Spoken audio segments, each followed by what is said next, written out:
This story tells of a guy named Kraft, who in his 16th decided to become an adventurer. It has been 4 years.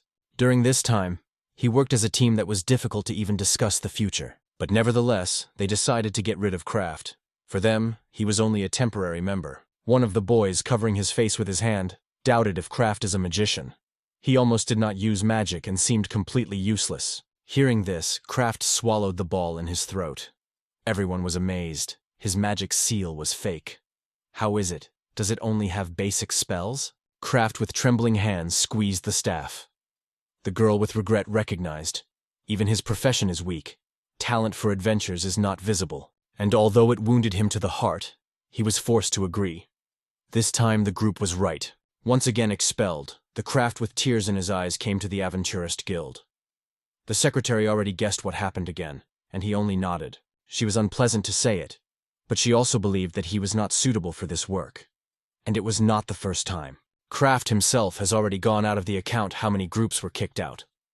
But he tried. He really wanted to become strong. His combat spells were too weak. Even with weak monsters, he did not cope. He had to call for help.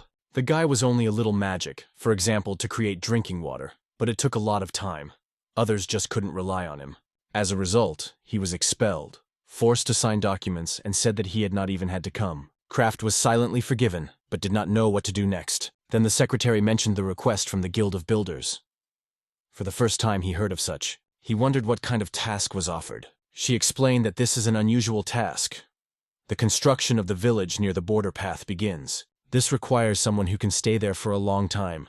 That is, Kraft decided to simply send as an extra person, without any influence on the guild. The secretary hoped that he would not be offended. She wanted to give work to the one who was weak in battle. Although Kraft did not want to, he had no choice. The secretary was surprised by such a decision, and when she saw the seriousness of the boy, she promised to quickly draw up the documents, so he was expelled not only from the group, but also from the guild. A new energy broke out inside. This step seemed a turning point, because from now on it tied up the fate with the construction of the construction worker. I am convinced that everything would change for the better. Suddenly a roar was ridden behind his back. Turning, he noticed several young men who pulled heavy loads. The carriers, when confusing each other, pushed through the crowd of workers who filled the yard. One of them reproached a friend to spend money wisely. Only now did Kraft realize how crowded around him, and suddenly he was called. The master glanced in question and learned that the young man arrived from the Guild of Adventurers for registration for the construction of a border village. Having rejoiced a newcomer, the master slammed him on his shoulder, instructed the brigade not to relax, and led Kraft to the headquarters, thanking for help.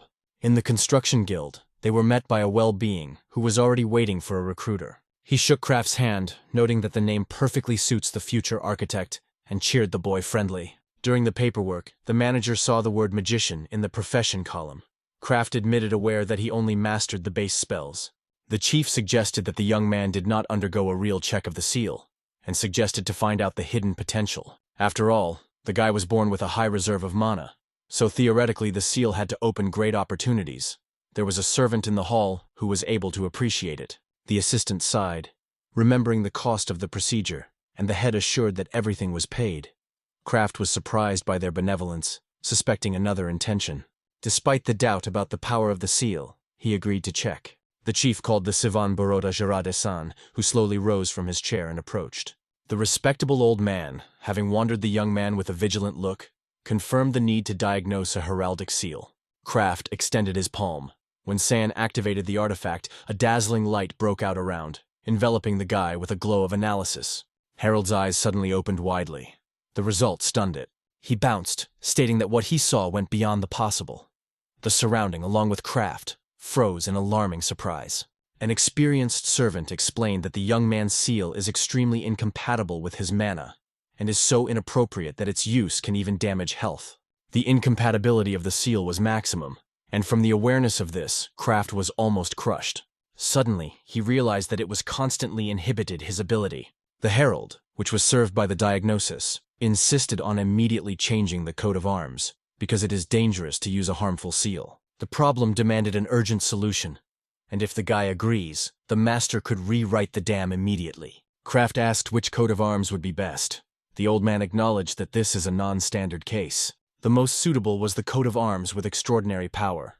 rare even for the world of magic. It is amazing, but the boy was fitting the Twilight alchemist, a level worthy of gods, which the present did not expect. The head of the guild grabbed a young man by his shoulders, happily declaring him a Twilight alchemist. This has not been seen. He almost shakes the boy with delight. Even Jurade did not immediately believe the result, explaining that the difference between ordinary and Twilight ranges is enormous. Alchemists were already valuable, and the Twilight rank was generally considered unattainable and has not appeared anywhere. Like the knightly seals that rise to the saints and dragon Twilight, the next step after the usual alchemist. This meant that Craft is potentially strongest among all alchemists, regardless of level. According to Jurade, no one ever reached such a rank, so the name remained conditional, but the essence was clear. Mastering alchemistry, the owner of such a seal is theoretically able to even create gold. Harold asked if the young man wanted to change the coat of arms. Craft mentioned the past 4 years, and realized that this was his chance. He mentally said goodbye to the old seal and asked for a change. The old man raised the staff, concentrated energy, and reassured the boy, saying the census formula. The flow of light aimed at Craft, officially giving it the title of Twilight Alchemist. The young man was surprised to look at a new radiant mark that struck his palm. Pure, powerful mana, still depressed, suddenly broke through, enveloping his body with a wave of unrestrained force. Realizing how a pure mana was flowing through the veins, Craft barely believed that it was now a real power, not a ghostly dream.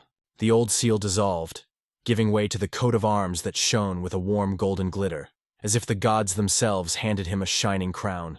The stunned herald confessed that he did not see this in his lifetime, and should share this unprecedented history with other keeper. Craft sincerely thanked, feeling like a newborn, and a respectable old man only nodded to help the chosen, his vocation. Suddenly, the silence cut through a passionate female exclamation, filled with a strange surprise.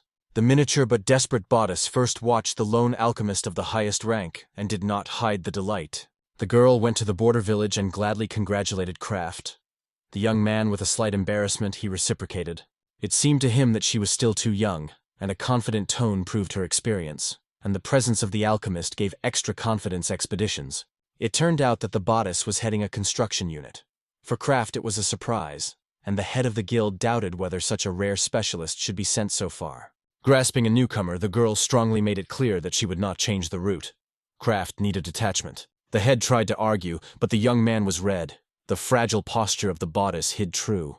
In order to dispel doubts, the manager mentioned the paddle blood in the girl's veins and her remarkable age, for which he immediately caught his gaze like a blade. Responding to the commemoration of the years, the bodice grabbed a heavy hammer. The excited chapter fell down, begging for mercy. On the next apologies, the girl lowered the weapon, while Craft was surprised how defenseless this respectable man is. The young man mentally wished that the hammer should be lingered over him only a moment.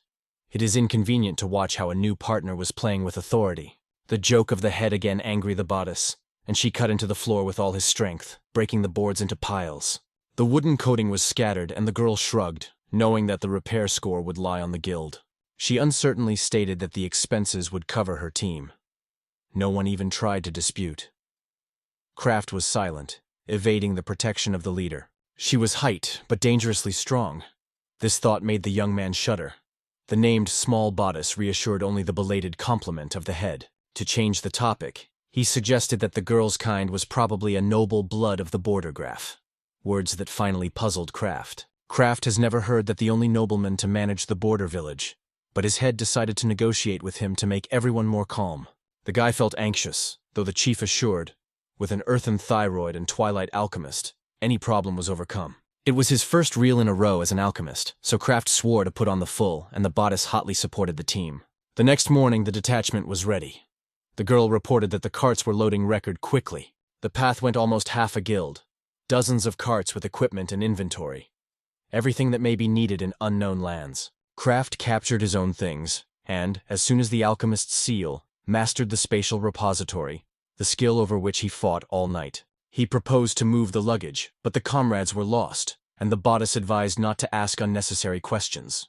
After all, the spatial storage is a rare skill, and no one suspected that Craft possesses it. Magic is able to accommodate the mountains of things, so the head with the bodice enthusiastically pushed the young man, ordering to remove the contents of the first cart. Seeing the whole mountain of cargo, Craft doubted, and the chief reassured. You need to handle only one trolley. The carts were stuffed with brick and water, the perfect test for space and endurance of mana. Gathering freedom, the guy activated the spell and directed it simply for bulky transport. Under a bright flash, all the cart dissolved in the air, as if he had never stood there. Then he was just as easy to turn the cargo back, checking control over new power. The leader exclaimed from delight, and the bodice confessed that she first sees such a powerful knitting. Kraft himself just realized, even without alchemy, he could earn as a freight magician. Having received praise, the young man took up the second visa, while the head ordered the rest of the transport closer. The chief pointed to a few more carts, and Kraft, gathering with forces, decided to explore the boundaries of his space. To the surprise of his comrades, he hid several loaded carts one by one, almost without exhaustion. Friends in delight said that the guy was incredible. Thanks to him, the preparation accelerated, and the bodice thanked a warm smile. The captured faces of comrades were at the same time pleasing and embarrassed by Kraft. The head promised the boy 20% of the rental of carts, although it seemed like a trifle. The leader warned that the free work of the Twilight alchemist will cause suspicion and unnecessary hassle, hiding the mountains of cargo. Kraft brought a considerable benefit to the detachment and earned for a few peaceful months. Considering the golden mark, the young man will cherish high hopes for the strength of the new seal. The bodice ran, waved her hand, and suggested that she did without formalities. From now on, they are friends, so Kraft called it right by name. The head assured, with Kraft and the bodice, the detachment will boldly move to the village. The girl wished the young man good luck, and he thanked for his support. Becoming a Twilight alchemist, the guy confidently walked into a new life, and the bodice pulled him forward. He was once expelled from groups because of weak magic, but now everything has changed. The strongest seal has provided the craft of truly fit. He now goes to the border as a regular alchemist of the expedition. In his thoughts, he swore to show everyone his true potential. The ritual of the colonists' wires at first seemed strange until the bodice explained. It was the key to a successful journey. As soon as she hoped for a speedy completion, as she was ordered to go, ahead of the ranks of soldiers traveled in one tact. The chairman recalled the request of a modest ceremony, and the guards strictly snatched him.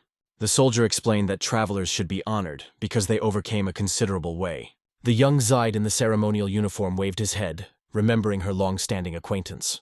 When the guest appeared, all but the surprised Kraft, they stood on his knee, showing honor. The bodice, already bowing, gently pulled the young man down and whispered that he should also lean.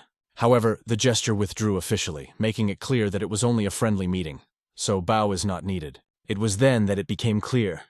His younger brother was appointed head of the future settlement. Young Kyle Gisottel, a fragile teenager with a sister behind his back, had to lead the colony. The head of the detachment became silent, and the bodice felt the alarm that Kraft shared with her. Kyle politely congratulated the expedition and presented a younger sister of Mina, who looked down. The girl quietly said greetings.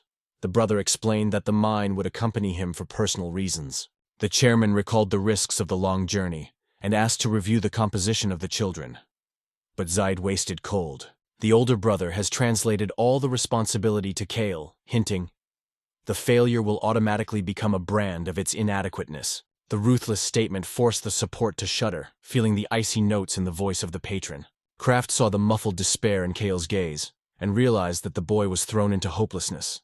Zide called the test for an annoying brother, to prove his own ability, and smiled damaging. Unable to withstand cynicism, Kraft firmly promised to promote the success of the colonies and protect the reputation of young Lord. The bodice made a fussy look between the interlocutors, realizing the depth of their contradictory intentions. The young man felt an affinity with Kyle because he was once superfluous, so he decided to support the boy and follow him. He promised himself to prove that he was not a futile resource and to return with the victory earlier than that clip. The patron first was silent, and then laughed, perceiving Kraft's determination for a cheeky joke. He recalled farewell. The result of the mission is chief, luck is aside, and coldly wished his brother success. Kraft mentally recognized the ceremony the worst in life, and the bodice, not understanding his irony, was angry with the boy. At the same time, the head grabbed the young man for his shoulders and praised for the courage. Kyle bowed and sincerely asked to explain what prompted Kraft to such sharp words. The bodice, along with their head, leaned before the young lord, recognizing the unbridled rudeness and begging forgiveness. Kraft named his name, acknowledged a mistake, and noted that the situation immediately reminded him of his own failures. The young man described years when he was a helpless adventurer, who did not constantly justify other people's expectations. Although the circumstances remained incomprehensible, he sought to support Kyle to dispel his confusion. The shy lord, squeezing the camisola, recognized his own weakness, but promised to put up to the end. His insightful speech made the audience, and everyone felt a train to help. Kyle apologized and assured that he would do his best, instead asked Kraft for support. Kraft, with a warm smile, recalled that combined efforts were always successful, and the comrades gladly confirmed their willingness to fight for a common victory. People mentioned how Kyle advocated moderate taxes and kindness, so they decided to work as a team. The moved young man cursed from gratitude, and everyone, like sprouts of the spring forest, reached for him with support. A little time passed, and the detachment, along with Kraft, left the construction guild of the forest road, which was considered dangerous but shorter. 2 days passed at a pace before they only overcame a quarter of the way. The bodice with the main character led the column, but constantly checked whether the others were lagging behind. Due to the high speed, the rest was exhausted and asked for a short break. Despite the journey in the van, even Kyle with mine was exhausted.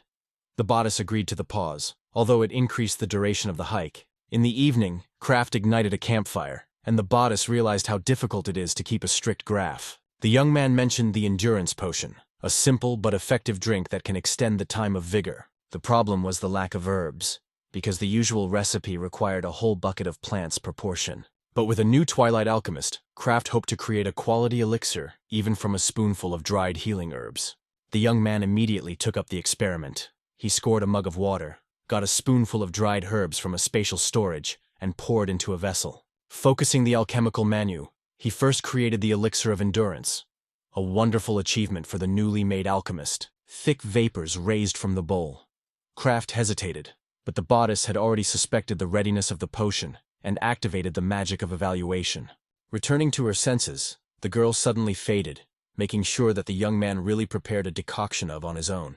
At first she thought as if they were joked because the liquid looked quite unusual. The bodies of the bodice flashed. Before her was the elixir of legendary quality. Kraft looked at the glass with surprise. It turned out that the drinking strength was stored for 1,000 years and operates for half a day, giving great endurance. The bodice grabbed the boy by her shoulders and shook, finding out how he managed to create a rarity, which she would not be able to cook in a year.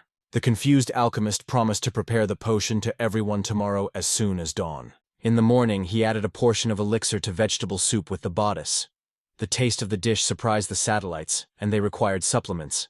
Yesterday everyone was barely on their feet, but now the energy raged so that the detachment was running a camp like boys in competitions.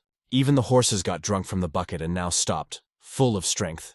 Animals glowed with health, which was visible to the naked eye. Kraft stretched a bottle of Kyle and Mina, assured of the full safety of the drink, but it was stopped by guards. Alphard and Persia, the body of young lord, were demanded to explain the origin of such a powerful elixir. They seemed suspicious that such a strong remedy came from where.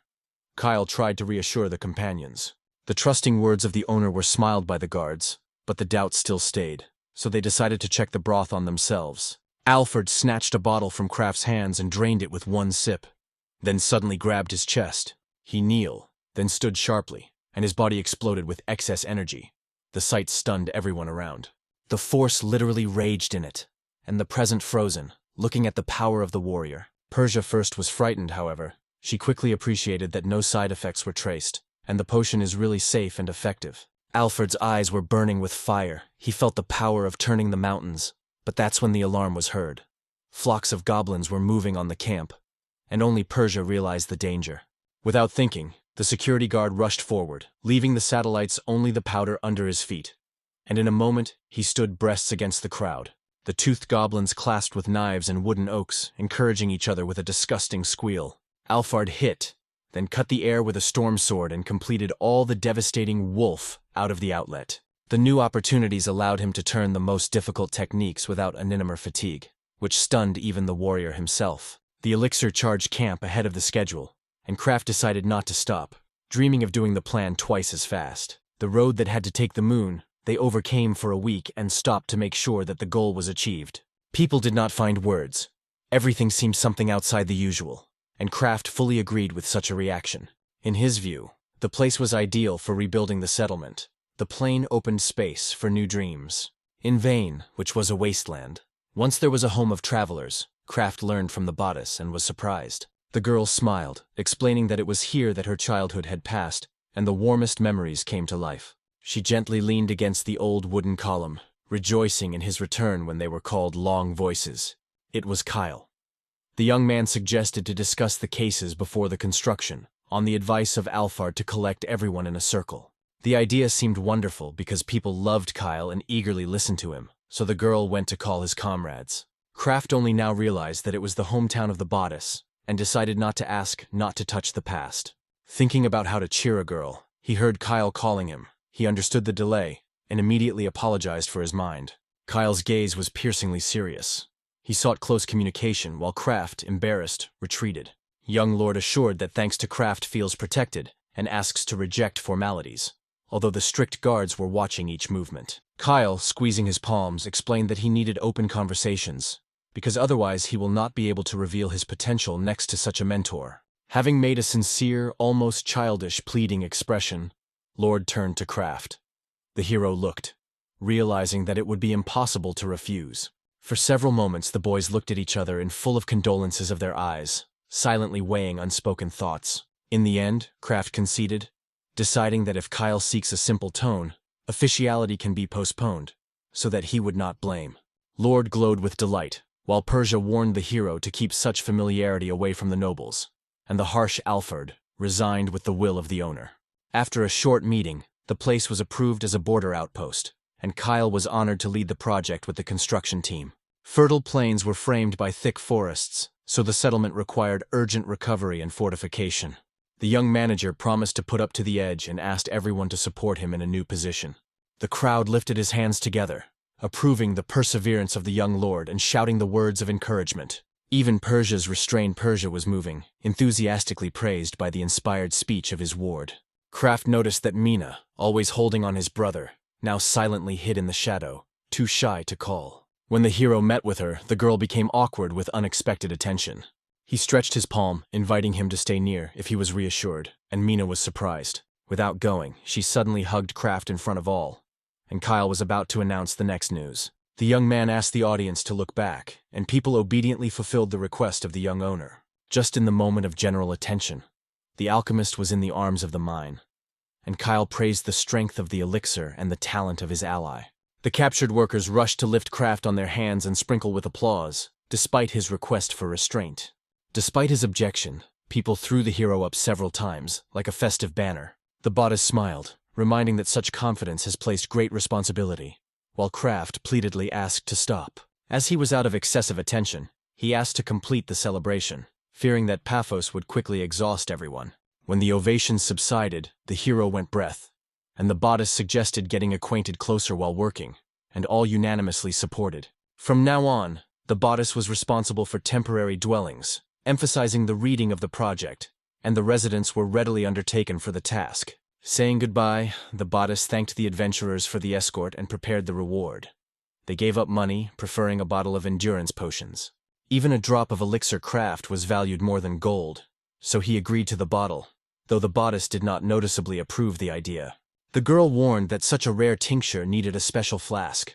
Otherwise the force would dispel, and the satellites did not take the warning seriously. Kraft calmly assured that the potion will remain effective for millennia, even in a simple bag, which has stunned all present. Adding that there are flasks that can store 1 billion of years, he has been admired, and someone joked that alchemists were really creating miracles. The adventurers joyfully took away the bottle and, after completing the first stage of the project, sincerely thanked for the generous gift. One builder showed a spacious home by suggested to settle there.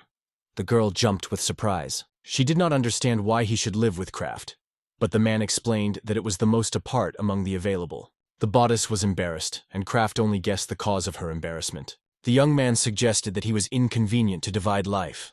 The girl denied and asked not to create strange situations. Kraft considered shared housing normal for comrades in the guild, but such lightness was only more embarrassed by the bodice. Read up, she emphasized that she would also have to share a room that looked something suspicious. The employee assured that there would be separate rooms inside, and asked the girl to calm down. The temporary headquarters of the guild was located in this house, so the rules of decency will not be affected. The bodice was relieved, although the cheeks were still burning. The imagination has already painted unnecessary. Kyle appeared here. The girl relieved tension, accusing the employee of misunderstanding, and then jokingly buried Kraft in the sand, which was scared by Lord. To get distracted, Kyle suggested that he dig a well together, mentally decaying not to annoy the explosive elevator. Despite the close river, daily hiking on the water seemed to be a waste of time, even with the elixir of endurance. Kraft supported the idea. His own well would greatly simplify life, and Kyle hoped for the skill of the alchemist. The bodice doubted that the aquifer would be easy, but the hero assured that the focused magic would help call the source just under his feet. The bodice was surprised to ask how the usual alchemist can cause a whole flow, and Kraft explained that he studied water magic before the change of the seal. Once upon a time, Magamana's coat of arms was almost overflowing over the edge, so now, having a twilight seal, he is able to direct it without loss. Such a self-confident confession stunned the bodice. But the young man added that he has an even more effective method of finding water. Clicking with his fingers, Kraft suggested that you try the plan just in place. Kyle with the bodice was surprised, not suspecting that the alchemist knew such tricks. The bodice suddenly remembered the ancient way of the Orwains and Kraft, confirmed by lifting a stone that was going to turn into a drop. With the alchemical glitter, the stone became a transparent gem, which will light up, just feels the underground vein. Thanks to this pendulum, the water search will be easier even without Kraft, and there is one problem. To create a drop requires a magical nucleus, so the bodice wondered what was missing. Stones with mania, which fall out of monsters, were needed. Their quality depends on the rank of the defeated monster. It is not easy to get the crystal of the orca. The guards do not want to leave the Kyle, and the mercenaries have already left. The bodice suggested buying in the city, but regular purchases would be too expensive, so Kraft decided to hunt in person. Thoughts interrupted the veil that ran out of the thickets and announced the danger. In the wild, they found a large orca settlement, more than 24 creatures, which was a real catastrophe for the peasants. The bodice agreed. 20 orcs are a serious threat, and the collection of ingredients is also part of the work. She declared a willingness to fight, but Kraft suddenly suggested that he or she interacts hostile. The girl did not believe his plan, because she did not hope for the former weak magician. But the young man was adamant. He recalled Kyle. Although he once weakened magically, he is able to identify the terrain, recognize herbs, and perform hundreds of household chores. The elements of craft have always been invisible tasks of the intelligence officer, so he confidently took responsibility for himself. The bodice sighed heavily, acknowledging the experience of the young man, and he asked to look directly in the eye and to trust his plan. Gathering on the road, Kraft promised caution. Kyle asked to be cherished, and the bodice did not risk unnecessary. The young man defined his fists demonstratively, assuring that Goblin would win without being wrapped. Moving through the prickly wilds, he felt that even the elixir of endurance did not cancel fatigue when the soil under the feet of a gross, and the branch scratches the face. The foggy forest proved to be quite insidious. The foreigner here is attacked by surprise, so earlier, looking for shorter paths, Kraft repeatedly risked getting lost. The sudden crisis behind his back forced him to sharply turn. The danger was chatting behind the high huts, so he looked carefully from behind the bush. Before her eyes, the parking lot unfolded. The mascara was scraped on the fires, and the green-skinned brown meat with their hands. The alchemist counted 2 to 3 dozen orcs, just as much to experience a new force in real combat. That is why he insisted on the solo intelligence. He wanted to check what his alchemical magic was capable of, though he was still swaying. The dry views of comrades when farewell suggest that authority will have to be restored by facts, not words. Once he was running away from all the dangerous. But today, he believed in the twilight coat of arms. The escape would become spare, not the only plan. The young man pulled out his hand and called the icy prison of the underwater depths, directing the cape wearing to the enemy camp. Immediately all the settlements clamped transparent blocks of ice, which were swayed in dusk. Kraft himself did not believe the eyes. The first true attacking splash paralyzed the 30s of fierce orcs. Yesterday he could create only a few drops of water, and now stood in front of his own ice masterpiece. The heart was gratitude to Herald. That's what combat magic should be. But euphoria was replaced by a shrill cold. The ice hoarfrost began to pinch clothes by sucking heat. Having realized the risk of freeze from his own spell, he hurriedly collected the fired magical stones and moved back. Despite the trees, the thought of a successful raid warmed more than any campfire. Returning to the camp, Kraft reported the destruction of the orcs and scattered a handful of radiant gems in front of his friends. Persia with Alfard immediately pretended to strengthen the defense of new lands with trophy cores of mana. The first independent output of the Twilight Alchemist ended with a triumph. The enemy was overcome, the resources were obtained, and the team's belief in its strength increased many times over. The news of the victory over 33 orcs stunned everyone. Kraft even admitted that he almost turned into an icy statue under his own spell. When asked by the bodice, he carelessly replied that he figured out magic, which caused even deeper surprise, because he was previously expelled for weak charm. The girl hurriedly apologized for the sharpness of past words, although she still did not realize that the loser mag suddenly woke up such power. Kraft explained that the new Twilight coat of arms opened a spell that was previously unattainable, and Kyle was genuinely rejoiced in him as a close friend. The young man dreamed of a time when all the inhabitants would see how easily he mastered magical stones, and realized that now their lives would become more wealthy. With such power, he could become an adventurer again. But now he wanted to work next to his comrades, sharing joint victories. Kraft took out a stone pendulum from the hiding place and, winning Kyle, promised to find a source of water no worse than the orcs. He explained, "Drop, responding to underground vein, will light up, so you just need to walk and listen to the flickering of the gem." He barely took a few steps as the pendulum broke out with a dazzling light. The alchemist confidently pointed the point of the future well. The workers dug into the ground hard, but the bodice grabbed Kraft, ordered him to rest after night feats. Within an hour from the dark pit, the ice moisture splashed, and the bodice was laughing with Kraft on his palms, rejoicing in the first handful of clean water. Residents were surprised at the noise that the source was found on the first attempt, even the same guy who destroyed the orcs the day before. Now no one doubted. As long as the Twilight alchemist lives in the village, they are not afraid of thirst or enemies. The bodice was already planning the construction of a well. In a few days the well was laid out with a stone, and the clear water was so generous that people felt the true taste of safety. The next morning, at breakfast, Kraft heard a quiet good morning, and turned to a mine that he was hiding behind his brother's shoulder. A shy girl put a small pick in front of herself, hinting that she wants to help just like the elders, and asks to teach her to dig. The alchemist smiled gently, promising to show the most convenient grip, and Kyle proudly watched the sister took the first step towards independence.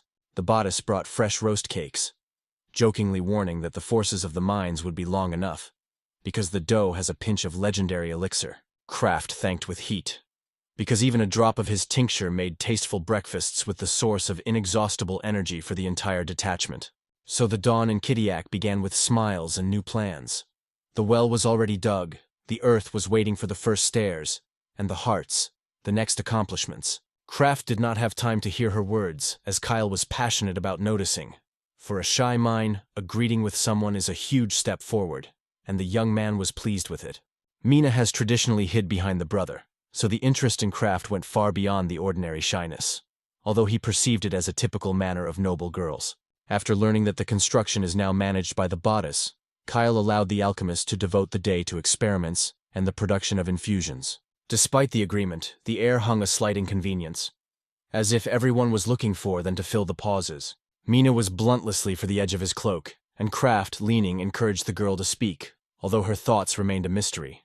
Persia embarrassed that lady just wanted to be near the alchemist, and he decided not to do it. For a moment, the young man's gaze lingered on the noble forms of the guard, but he turned away, focusing on work. Persia was surprised again by his spatial storage, and Kraft got several mana crystals, sincerely surprised by his own capabilities. Squeezing the stone with his palm, he turned it into a shiny powder and poured it into a giant tub with a basic infusion.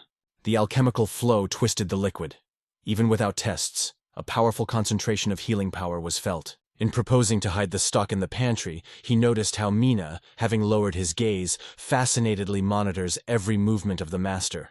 Persia already wanted to pull out the ward, and, seeing innocent interest, allowed her to stay, and Kraft accepted the company with a good smile. The alchemist inadvertently threw a friendly compliment, suggested to hold down, which suddenly knocked her out of the panther.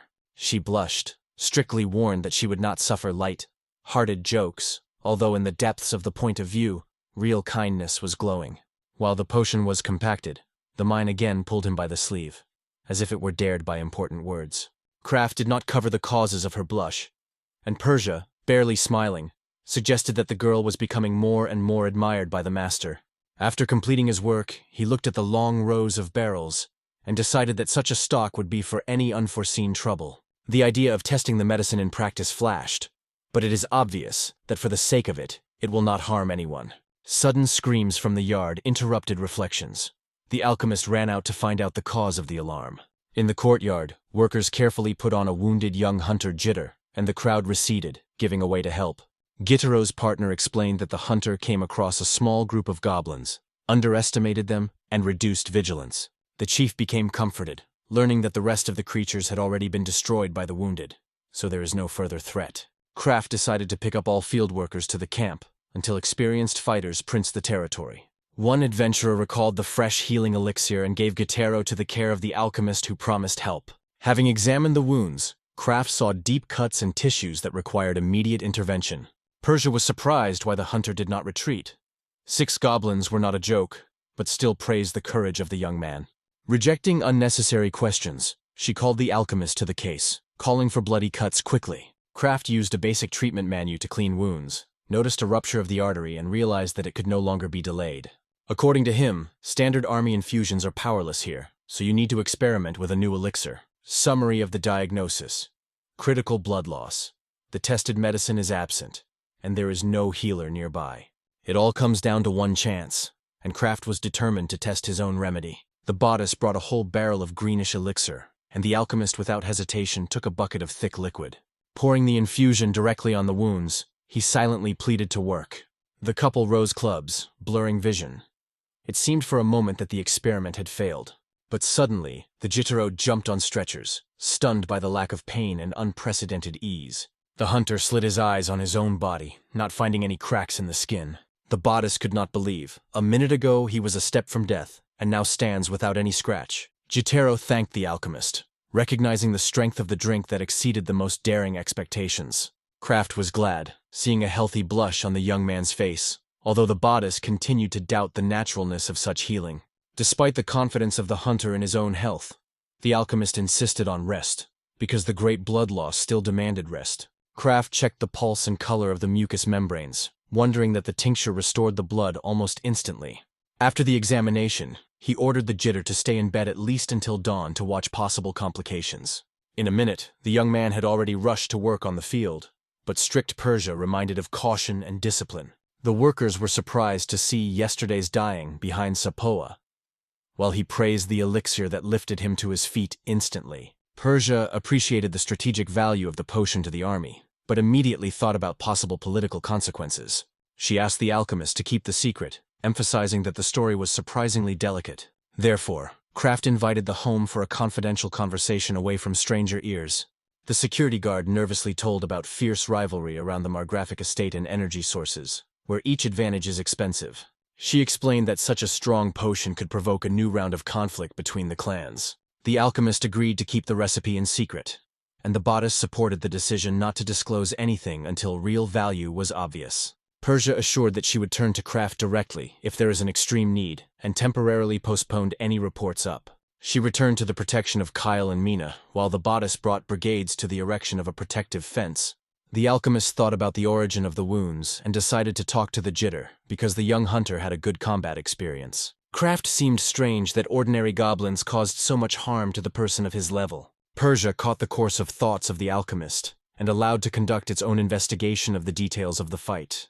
In the craft field, Jitaro, who worked with twice as much passion, declaring his willingness to go to hunting now. The alchemist was in doubt whether Goblin had caused such injuries, and found out that the old machete had finally broke down. He became interested in how the steel could crack so quickly, and he asked to show the fragments of the blade. Jitaro replied that the fragments were lying in the shed, promising to relax after the work and several hundred push-ups and squats. In the workshop, Kraft carefully inspected the broken blade, and immediately realized that the cause of breakage was far from metal fatigue. The quality of the machete Jitaro was worthless. Even after repairing the bodice, the blade would remain fragile. Kraft pretended to be able to strengthen the weapon of alchemy. There is still plenty of mana crystals in the storage. Taking several stones, he went to business, while the hunter boasted a lightning recovery. The Jitaro wore a shirt and showed smooth skin without a single scar, causing captured exclamations of friends. He asked not to underestimate the elixirs of Kraft, calling the infusions a real miracle. Comrades jokingly reminded that even a miracle potion does not save from pain, so let the hunter grow more careful feats. In the bodice of the bodice, it just warmed the mountain, so the alchemist came to her with a request. The girl confirmed that she was making broken tools, and Kraft decided to join the experiment. He showed her a flask with a dark solution, an alchemical oil for metalworking. It is a solid essence, capable of increasing the strength of any blade quite known among the masters who surprised the bodice. She assured that the usual spies are only dreaming of such a component, because it is made only alchemists. Hearing this, Kraft was glad. It turned out that he created truly rare material. The bodice explained that the effect of oil depends on the stamp of the master. With mana crystals, the result will be maximum. The alchemist confessed that the blacksmith does not know the blacksmith, so he will be delighted with the work of the head of the guild, even if such a little. The girl jokingly complained that the temporary smithy is far from the ideal, but promised to work even more often, which caused the very passion of craft. Taking a new oil, the bodice covered the blade and carefully hardened it in a flame. In a moment, the jitter waved an updated machete and cut down a thick tree with one attempt. Rejoicing the lightness of the impact, the hunter waved a blade until Kraft asked to stop dangerous exercises. The bodice, interested in the result, raised the weapon against the sun and looked carefully at the edge. The steel turned out to be incredibly solid, without a single chip, and the flexibility resembled the elastic properties of the best mithril blades. The bodice acknowledged that if the blade was just solid, he would crack like glass, and here only the worst steel plus the alchemical oil gave a striking result. Kraft suggested that he test another novelty and took the flask with the second olive batch, cooked while the bodice hardened machete. Jitter rubbed the blade in ink liquid, thinking it is rust protection. The alchemist just smiled and asked to try in business. The hunter waved an updated blade. The tree was like a dry straw, only the cods went with a whirlwind. The passionate Kraft applauded. Compared to the previous test, the blow was at times lighter and cleaner. Gitaro did not hold back joy. Now the logs were cut as if glass. But the alchemist did not have time to explain the properties of the oil. It happened unexpected. Without calculating power, a young hunter dumped a whole tree in one fell, not even noticing how the blade passed through the trunk. For a few seconds everyone froze, looking at the overthrown giant before it is noisy. Although the boys laughed at her own luck, the bodice realized, "You no longer mum but a real combat relic, which requires strict control." She suspected that it is a legendary oil. Kraft confirmed a guess, recognizing the danger of excessive fun. The main blacksmith seriously warned. The jokes ended, because any wrong could cause serious injuries. The alchemist humbly apologized. Gitaro dreamed of new feats in delight, and the bodice made it promise increased caution and a minimum of demonstration logging. Despite her request, the guy had already raced a blade. Workers wondered the glitter of the blade and the lightness with which she sawed the logs. One lumberjack, having tried the attempt, almost lost balance. The bodice closed his face with his palms, demanding that you stop the dangerous strokes immediately. She questioned Kraft on the duration of the effect. He appreciated.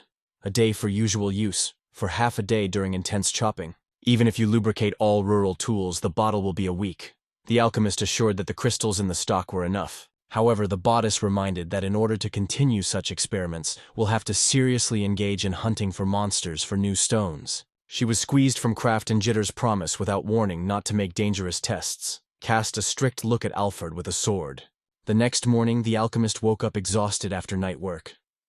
With bags under his eyes, he went to the well to freshen his face. Overwhelmed, he decided to take a walk to gain fresh air and reflect on how to complete a party of new elixirs and oils. In an effort to freshen up, Kraft leaped the street and suddenly heard the deaf moaning that came from Kayla's room. He carefully peered into the hole and saw the boy shuddering in a feverish sleep, covered with sweat and squeezing a blanket. The scene compresses the hero's heart, anxious anticipation. Realizing that it was necessary to act, Kraft quietly called young Lord, hoping to reassure him. Suddenly, a warm hand lay on his shoulder. It was a Persia, who was a gesture not to wake up a sleeping person. She explained with sadness that such attacks are a common part of Kyle's daily struggle. The elixir of endurance gives him several hours of rest, but when the action passes, the body again covers the fever. Kraft realized the seriousness of the condition. The boy's body is too fragile, and every attack depletes him to the limit. Persia said that doctors suspect a heart defect, but there is still no accurate diagnosis, so it is only necessary to protect and care. She regretted that she could only help with strength and dedication, which is clearly not enough to change the situation. Request to the alchemist was heard without unnecessary words. Kraft immediately promised to do everything possible for Kyle. He perceived it as a personal challenge and firmly decided to create a special decoction that could support a weakened heart. Young Lord became almost a brother, so there was no right to retreat. The hero dived into the ancient herbalist and found that the necessary plants grow exclusively in dangerous swamps. It became clear why such drugs are rare and are unheard of expensively. It is almost impossible to collect the ingredients. On the map, the nearest shades were located nearby, so Kraft went into reconnaissance. After reaching the edges, he saw the spooky tangles of snakes that twisted between the living sedges. Thanks to the magic of the range, it was possible to see predators without getting too close. Among them were 7-headed hydra, the owners of the swamp, who patrolled the territory like living towers. The alchemist realized to tear the dreamy herbs unreeked, because each hydra controls a huge piece of shaking. Returning to the village, Kraft met the bodice and explained. He went on the grass for a new elixir, and in the necessary swamps he could not collect them. The plants grow only in the muffins, where they manage terrifying hydra, and the hero still does not understand why it is there. At lunch he noted that the field of view of these monsters is too wide, and not to overcome them with one blow. The bodice was worriedly twisted. The hero felt her excitement. The hydra naturally live in the swamps, but the girl apologized for her own emotionality. She reminded that there were once a settlement of dude, destroyed as if it were the activity of HDR. Squeezing the cams, the bodice added, "Everything is much more complicated than it seems at first glance." The real cause of destruction was the wave of raids of high-wound predators. Kraft was surprised, because the hydra rarely leave the swamps, so the attack of a whole pack was an anomaly. The girl barely held back emotions, confessing that the monsters still appear in the vicinity. The hero sincerely sympathized, showing that he understands her pain. Despite the danger, he sought to obtain grass again, but wanted to take a minimum of people to provoke the fight. The bodice immediately grabbed him for his clothes and stated that she would go together, promising not to overload himself. Kraft asked her to be careful, but the girl just smiled, reminding that he was a former adventurer himself. She assured that she would unconditionally follow the instructions, and the hero answered a mutual smile. After that, they decided to collect the rest of the team for a small expedition. In the House of Workers, Kraft explained the purpose of the hike, silent about Kyle's illness, and emphasizing that only volunteers were needed. Persia stood aside, thoughtful, while others hesitated to raise their hands. In the end, she said yes, and Alfard was surprised at first, and agreed to take care of the children in his absence. The girl thanked, promising a quick return, and Alfred accepted his responsibility without objections. Jitaro was also glad to join, although the silent views of his comrades were a little disturbing Kraft on the safety of the young man. Jitaro reassured. He would stay with the bow, while the bodice and the older sister Persia hold the front line and cover the Kraft Maga. The alchemist agreed. "For enough, the main thing is to act in harmony." The body continued to nervously adopted his comrades. Before going, Kraft recalled, "A minimum of luggage. Everything needs hides and a spatial storage to make it easier to retreat." Persia remained in the usual light armor of the personal guard, which annoyed it a little because of the meticulous look of the alchemist. But this time, the bodice was put on almost complete armor and grabbed a huge hammer, which caused the surprise of Kraft. He was worried about her mobility, but the girl assured the weight of the equipment would not hurt to demonstrate skills. To dispel doubts, she lightly performed several smart maneuvers, and Kraft apologized for distrust. The Jitaro joyfully swayed, the best effect, and looked rather an avid robber. The alchemist advised at least to remove the bind. He also reminded the oil so that each shot is deadly. If the plan fails, you can always try again, but Kraft asked the band to act carefully and not risk unnecessary. Persia confessed that in the army such remedies are used only as an extreme, but this time we'll have to rely on elixirs and oil. Hearing this, the alchemist insisted on not to hesitate when there is enough materials at the stake of life, so the risk is justified. The words added confidence, and for the first time she smiled sincerely, radiating reliability. The Jitaro, as always, fell asleep with his older sister compliments, which he almost brought Persia to a boil. The route was chosen with a minimum amount of hydra. Any loud blows or strong spells could attract new monsters. Tactics. The bodice distracts the hydra front. Persia enters the rear. The Jitaro covers from afar, and Kraft ensure magic. After collecting herbs, instant retreat. It is impossible to go. Suddenly the bodice was alert. A loose hiss came from the side of the swamps, a danger signal. She gave a sign to keep silence. Somewhere near the scales, the predator slid with reeds. In a moment, it became visible. The giant hydra squeezed in the rings of prey. A huge crocodile which was prepared to strangle before lunch. The mockery of the bodice gripped to the hydra, hiding behind the trunk, while the snakes of the head were frantically shaking the prey. After the signal of the girl, everyone looked out of shelters. The monsters turned out to be more than the Jitaro suggested, so Kraft offered a quiet retreat. Nevertheless, the team calculated the strength and decided to keep the plan, relying on the bodice of the bodice. She took the frontal attack, stopping the giant head of the hydra with the blow of a smithy hammer, forcing the snake to roll back. Jitro is struck.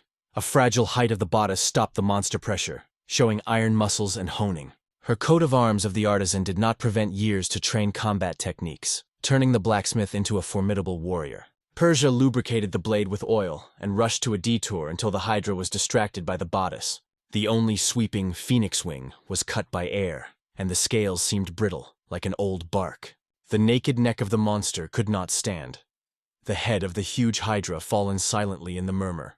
The heavy body swayed and settled side by side, and the bodice quietly retreated one step, so as not to get under the shift of the soil. Jitero in euphoria rushed to the outlive mascara, which was fascinated by the allies of the allies. Persia, looking at the sword, noted the mirror edge. Steel slid through the flesh, like warm oil. The hunter grabbed a shimmering manacystal from the wound. Bodice and Craft exchanged views, evaluating prey. The blacksmith's behavior appeared a strange arousal. A quiet laughter broke through her teeth, as if she had restrained the explosion of joy. Suddenly, as if he were crazy, the bodice rushed forward, leaving the associates in surprise and raising the cloud of marsh splashes. Persia and Craft rushed to the jitter, ordering the jitter to stay side by side and cover the distant flanks. The girl was circling in front of his hammer, and laughing, like a ringing jet. The second hydra fell, not having time to react. Comrades were alarmed by the uncontrolled enthusiasm of a girlfriend. Each blow pulled out a bayonet with whole layers of snake flesh. The bodice seemed drunk. Another attack. Another head falls. The splashes of marsh water are mixed with steam. The girl's joy contrasted with the fear of friends who understood that further battle was at risk of getting out of control, threatening the whole group. Persia and the bodice were tirelessly circled in the phoenix vortex, while Craft of Jitaro could only be observed in captured scoring. One of the hydras realized the advantage of opponents and rushed. The bodice rushed rapidly after, throwing over her shoulder. "You will not run away!" In her eyes, she shook a monster for tens of pieces for a moment. Snake flesh flaps were split so close that the Jitaro warned Craft to be cherished, and the alchemist was just waving the show. In a matter of minutes, a whole mountain has grown in the swamp. The bodice with Persia finally took away and looked around, noticed the friends clamped in surprise. From her only view of Craft and Jitaro, she pierced a cold. Such a terrible blacksmith. The bodice apologized for the broken plan, but the partners had no claim. The result was impressed. She gladly confessed that she finally avenged her destroyed homeland to some extent. The glow of happiness in the girl's eyes was sincerely pleased with Craft. Persia also wanted to thank the alchemist. While the bodice was laying monsters, she was left to support, and without his olive it would be impossible. Craft waved his joke, but the compliment knocked Persia out of balance. She turned blushing, not knowing what to answer. Jitaro recalled that they never collected herbs. Persia, almost not talking about Kyle's disease, has bitten the tongue in time. Craft changed the topic. He asked not to spread rumors. The hunter glanced suspiciously but remained silent. Returning, the alchemist cooked the legendary balm for the disease, only to protest. According to the elevators, the potion should be safe, and the absence of the clinic was alert. Craft drank a sip the day before, and did not notice the sides. It was then that alarmed Persia flew with the question, "The panacea is ready?" She stated that, for the sake of checking, she was even ready to get cold under the waterfall. In the imagination of Craft, she had a naked girl scene under a icy jet. The strict view of the bodice instantly returned him to reality. Persia explained that she was training under the waterfall for years and never got sick, so the experiment will be in vain. The alchemist stressed that another volunteer was needed, and at the same moment the young feverish called Persia to Kyle. The scene was so unexpected that everyone was instantly subsided and looked at the smiling Kyle. He noticed a few bottles on the table and stretched his hand interestedly until the alarmed Persia called the young lord. Kyle immediately guessed that new infusions were prepared for him. Craft confirmed. These are therapeutic elixirs, and the guy sincerely thanked the alchemist for caring. Without waiting for the permission, Kyle grabbed one bottle and drank the contents here. The audience stunned such boldness, but the guy only exhaled with relief. Everyone wanted to stop it because the potion was not yet tested, although it was safe. Young Lord confidently stated that he rests on faith and courage, so he was not afraid. In a few minutes he exclaimed enthusiastically, "Which feels much better." Persia and Alphard have enlightened with joy, but the bodice noticed that Craft did not succumb to the exit. He turned, looked into Kyle in his eyes and asked not to pretend. The guards were surprised, and Kyle assured that he was really clinging. But the alchemist insisted on checking the truth. Disappointed, Lord faded, because Craft asked not to lie seriously. The alchemist explained that the seeming miracle will create false expectations and harm the whole community. Persia and Alphard did not understand the sharp change of tone and were indignant with the behavior of the magician. Kraft apologized to Persia, but confessed that only half is sure that the infusion would overcome the congenital ailment of Kyle. The elixir really relieves colds, infections, and other diseases. But against the violations with which the baby was born, his or her effectiveness, even the most experienced doctors are powerless before this heart. So one serving of potion is unlikely to be a panacea. In the eyes of Persia, tears swelled, but Alphard gently reassured her, knowing, ahead, the search for a real solution. Kraft had an idea, but it took time. He explained it while Alphard stirred Persia. The alchemist apologized to Kaylee and allowed only the elixirs of endurance. The guy agreed and promised not to decorate the truth anymore. Kraft smiled, gathered to go, and he was stopped by friends who wanted to clarify the situation. Persia apologized for the cry. It was too excited. Kraft assured that he did not keep evil. Emotions are natural. She instructed him the safety of the village and the health of Kyle. The alchemist accepted responsibility and asked her to believe. The girl squeezed his palm, holding Lord Rest. No one realized that the legendary potion was powerless. There are no doctors nearby, and even Margrave doctors are helpless in front of a strange congenital heart defect. Kraft still hopes that the improved formula will help. Otherwise, other, more dangerous methods. In the meantime, endurance elixirs only support the body, giving time to build a village and strengthen the defense. He suggested establishing his own guilderists to attract defenders and resources. The bodice was surprised but agreed. Once there would be strong warriors, shops, and housing. The alchemist showed a record. There is a potion that accurately treats Kyle, but the necessary herbs grow only in distant lands, and the rest of the rare materials will have to be extracted in battles with monsters. He opened the herbalist and pointed to the drawing of the desired plants.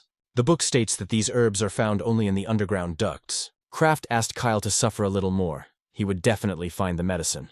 Meanwhile, a new caravan group got to the borders, traveling along and grueling. On the way, they repeatedly reflected the monster.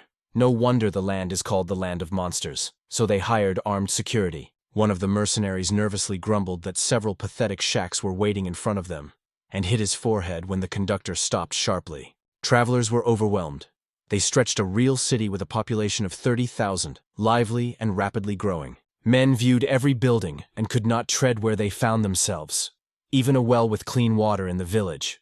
The bodice met the newcomers on the border and reminded, development began only half a year ago. She smiled, emphasizing that experienced masters gathered here so they would create an exemplary settlement together. The guests agreed with passion. Kraft noticed how the village came to life.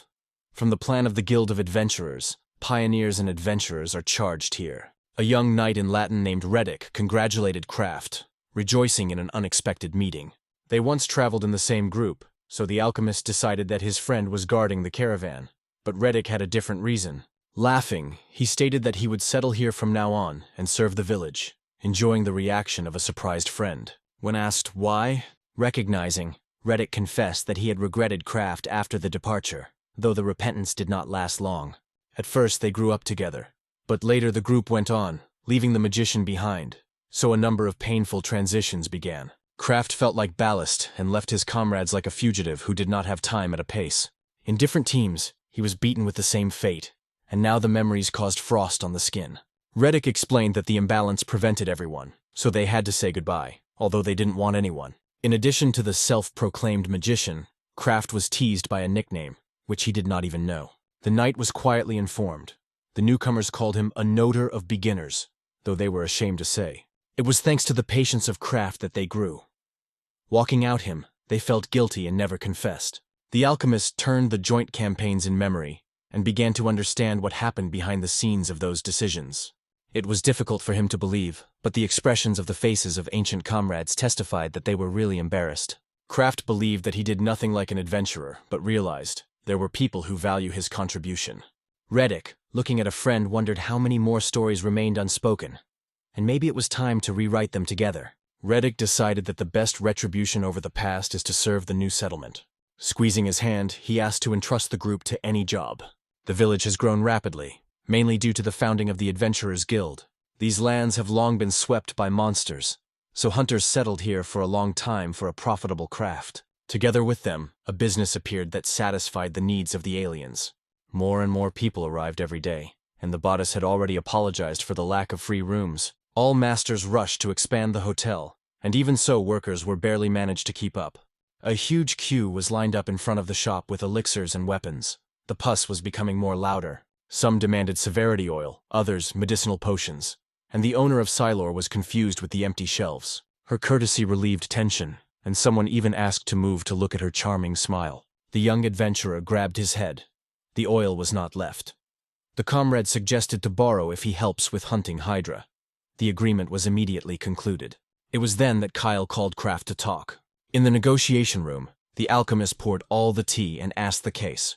Kyle, sitting next to the mine, reported, "It was time to give the settlement a name." Kraft was surprised that they were still nameless, but the young man was quite serious.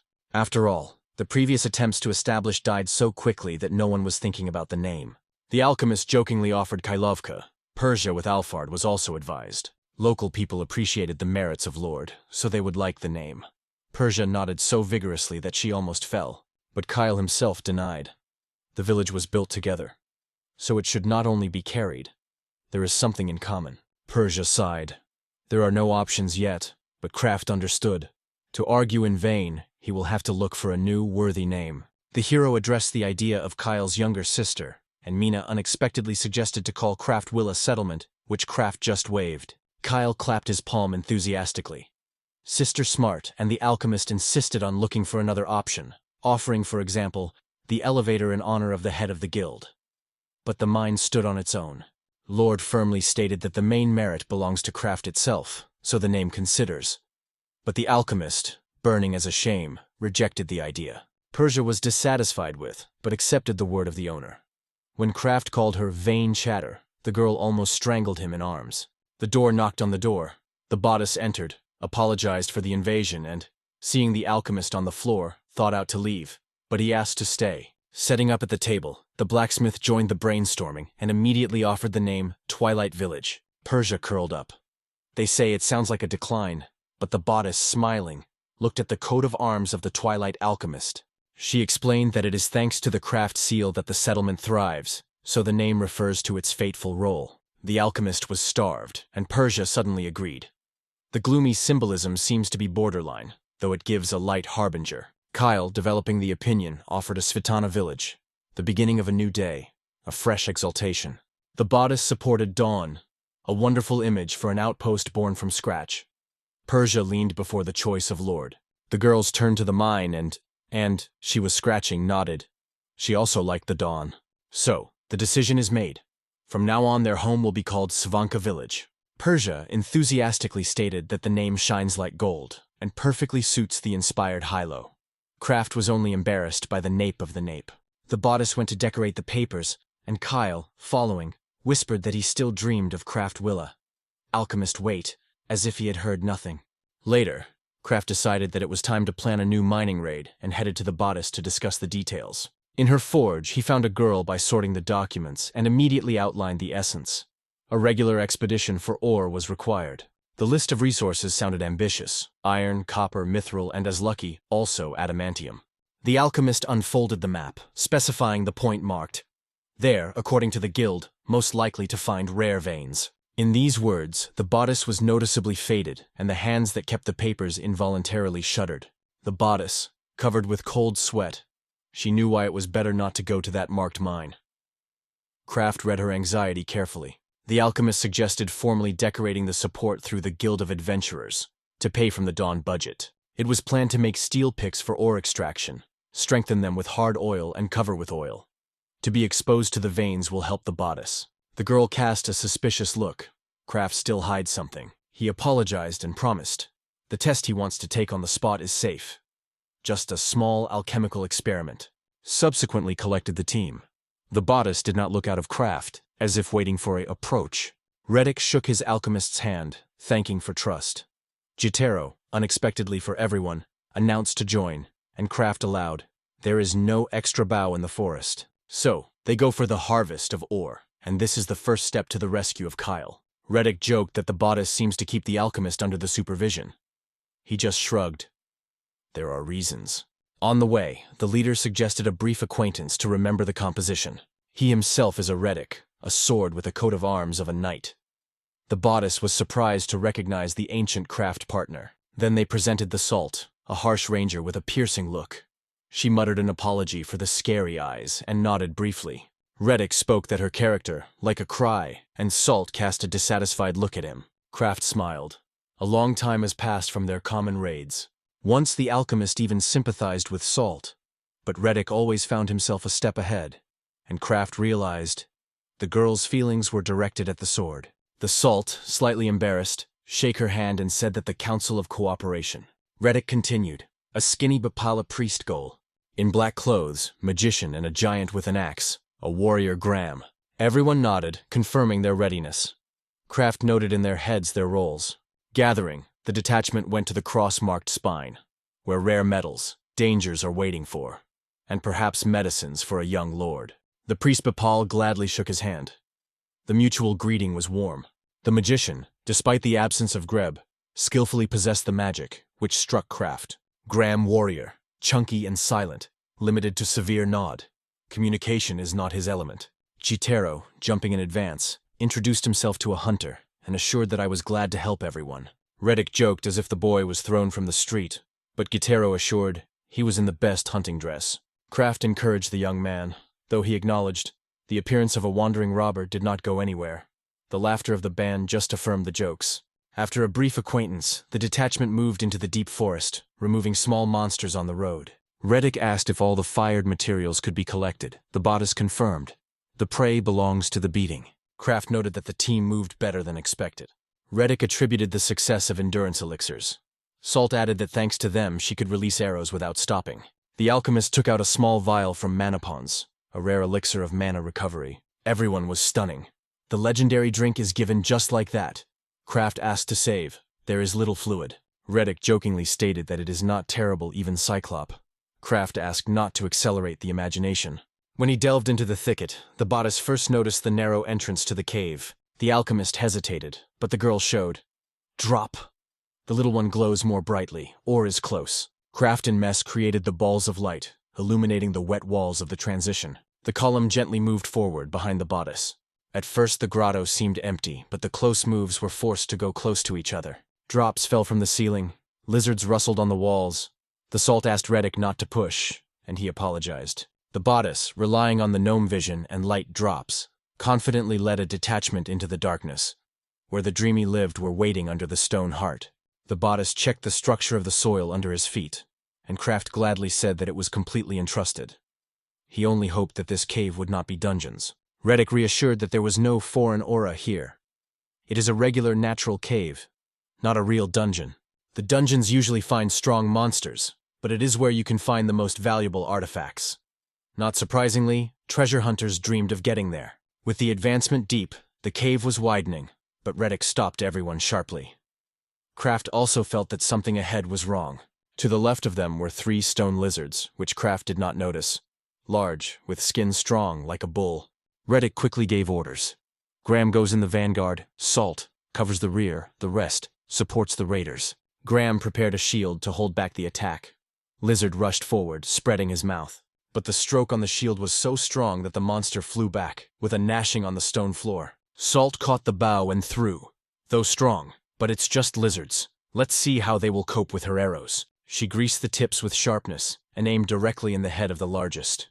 The arrow passed through the skull monster like glass. Reddick exclaimed enthusiastically that everyone is doing brilliantly. The Salt agreed. These monsters were not an obstacle to them. The two with Graham, they continued the stripping, striking the monster without hesitation. A few more strokes, and all the lizards fell to the ground. The Salt decided that everything was addressed to Reddick. He examined the bodies and confirmed. The fight end. It's time to quickly collect materials and move on. Kraft watched on the side and smiled. The team acted harmoniously. Earlier, when he had another coat of arms, he also traveled with them, trying to learn at least something. The life of the adventurer now seemed to be a memory of another era. Reddick with a smile noted that the lizards did not become a serious obstacle. Kraft replied that without him, beginners would have escaped for a long time. Reddick laughed and added that the oil had done its case. It should not be underestimated. The straps were deadly, but the Graham axe was cutting the armor of lizards like a kitchen knife. Kraft agreed in his own way. Reddick is right. He really became different with a new coat of arms. However, the swordsman warned, only the coat of arms is not the reason to relax. Somehow he will personally check the skills of Twilight Alchemist. Further, delving, the bodice noticed the change of the breed. Among the mountain fragments flashed a splash of whitish metal. Her intuition suggested the presence of mithril, which stunned Reddick, who had already dreamed of armor from this miracle metal. The concentration of the living was low, so the girl suggested to move even deeper. Kraft immediately supported the idea. In a few dozen steps, the drop shined brighter, and the bodice stopped the detachment with a gesture. A spacious hall opened in front. She first rushed forward, calling the rest to look at the find. Blacksmith's eyes were burning. The walls of a huge chamber were completely covered with crystalline spears. The bodice ran to the nearest cliff, and Kraft, looking back, could not be surprised. All, including Reddick, went between the glowing pillars, spreading their mouths. Dreams of mithril became a reality. The alchemist praised the blacksmith for his wonderful work, and the bodice had already fantasized that he was throwing out of this wealth. But the delight broke into a sudden trembling. A giant eye came in the dark. Reddick shouted to the bodice of fleeing. From the darkness, the reconstrium escaped. A single-toothed giant rushed straight at the girl. In a moment, the cyclop, muscular with enormous mace, was dangerous. The monster was hiding in the shade of the hall, waiting for the prey. Now his only eye was burning.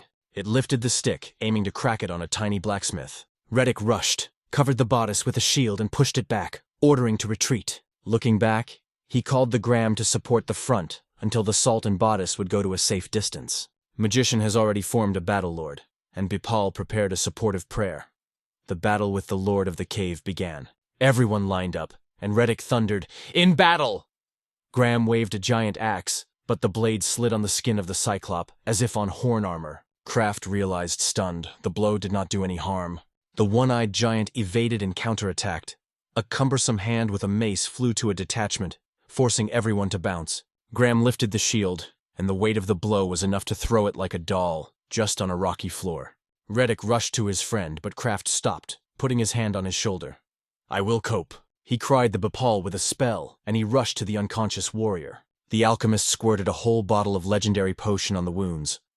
The thick steam enveloped the body of Graham. In seconds, cuts were delayed. The warrior jumped, moved his hands, and looked at the healer. Squeezing the shield, he went into battle again. And Reddick, seeing this miracle, exclaimed, "Kraft Petoni is a real miracle." But the cyclop was surprisingly motor. "Salt! Eye is our goal!" Swordsman shouted. The ranger was healed, but the monster was moving too quickly. It was impossible to aim.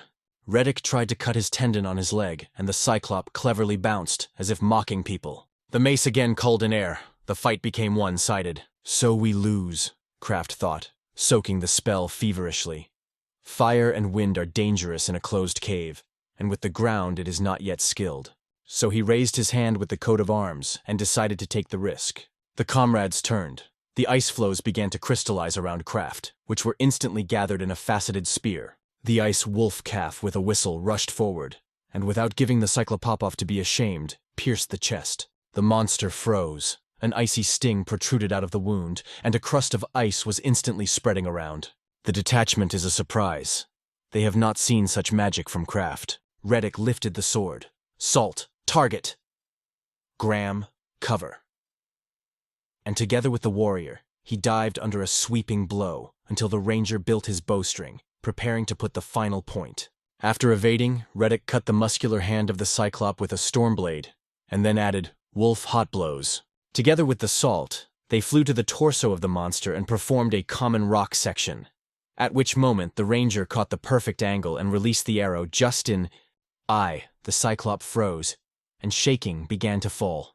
Reddick shouted to everyone, "Back!" and the icy remains of the giant with a roar glowed on the ground. For a few seconds the detachment hesitantly stared at the fallen opponent before realizing their victory. Reddick grabbed Kraft by his shoulders. "We did it." Graham smiled too, though he grunted something indistinguishable. Jitero was glad to cope with such an insurance, and the bodice jumped. "This is so power." Bipal and himself passionately praised the team. Kraft replied modestly, "This is all your coordination," but the salt denied. "Without your ice fang, we would have danced with this thunder for a long time." Reddick nodded. Recognized that a new witchcraft? After all, it was necessary to look away as the alchemist gave out an unprecedented magic. The salt seriously added that craft attack was crucial, and they only achieved a frozen target. The alchemist was happy to joke that his worthless magic was finally useful. The bodice announced that now it was safe to take ore, and Reddick agreed. That's what they came. While the warriors cut valuable materials from carcass, Craft with the bodice discussed prey. Graham licked his lips, imagining armor from cyclopope skin, and the bipal nasal squeezed from the sharp smell of blood. The bodice waved Craft. With a pick, she already wanted to get as much mithril as possible and other veins. For a while, the blacksmith filled 4 tubs of ore and still sought more. But it was difficult to punch the inner wall. The ordinary pick was not taking the breed. Let's try a secret weapon, Craft suggested, getting a strange metal cylinder. The bodice was astonishing. What is it? Alchemical explosive charge. The managed detonation of mana, he explained. Stop! It's crazy, the girl exclaimed. Craft smiled. Do not press a stone cord, we are safe. The bodice sighed. I'm not about myself. I'm about the cave. The bodice stopped him indignantly, reminding that the invention was never tested.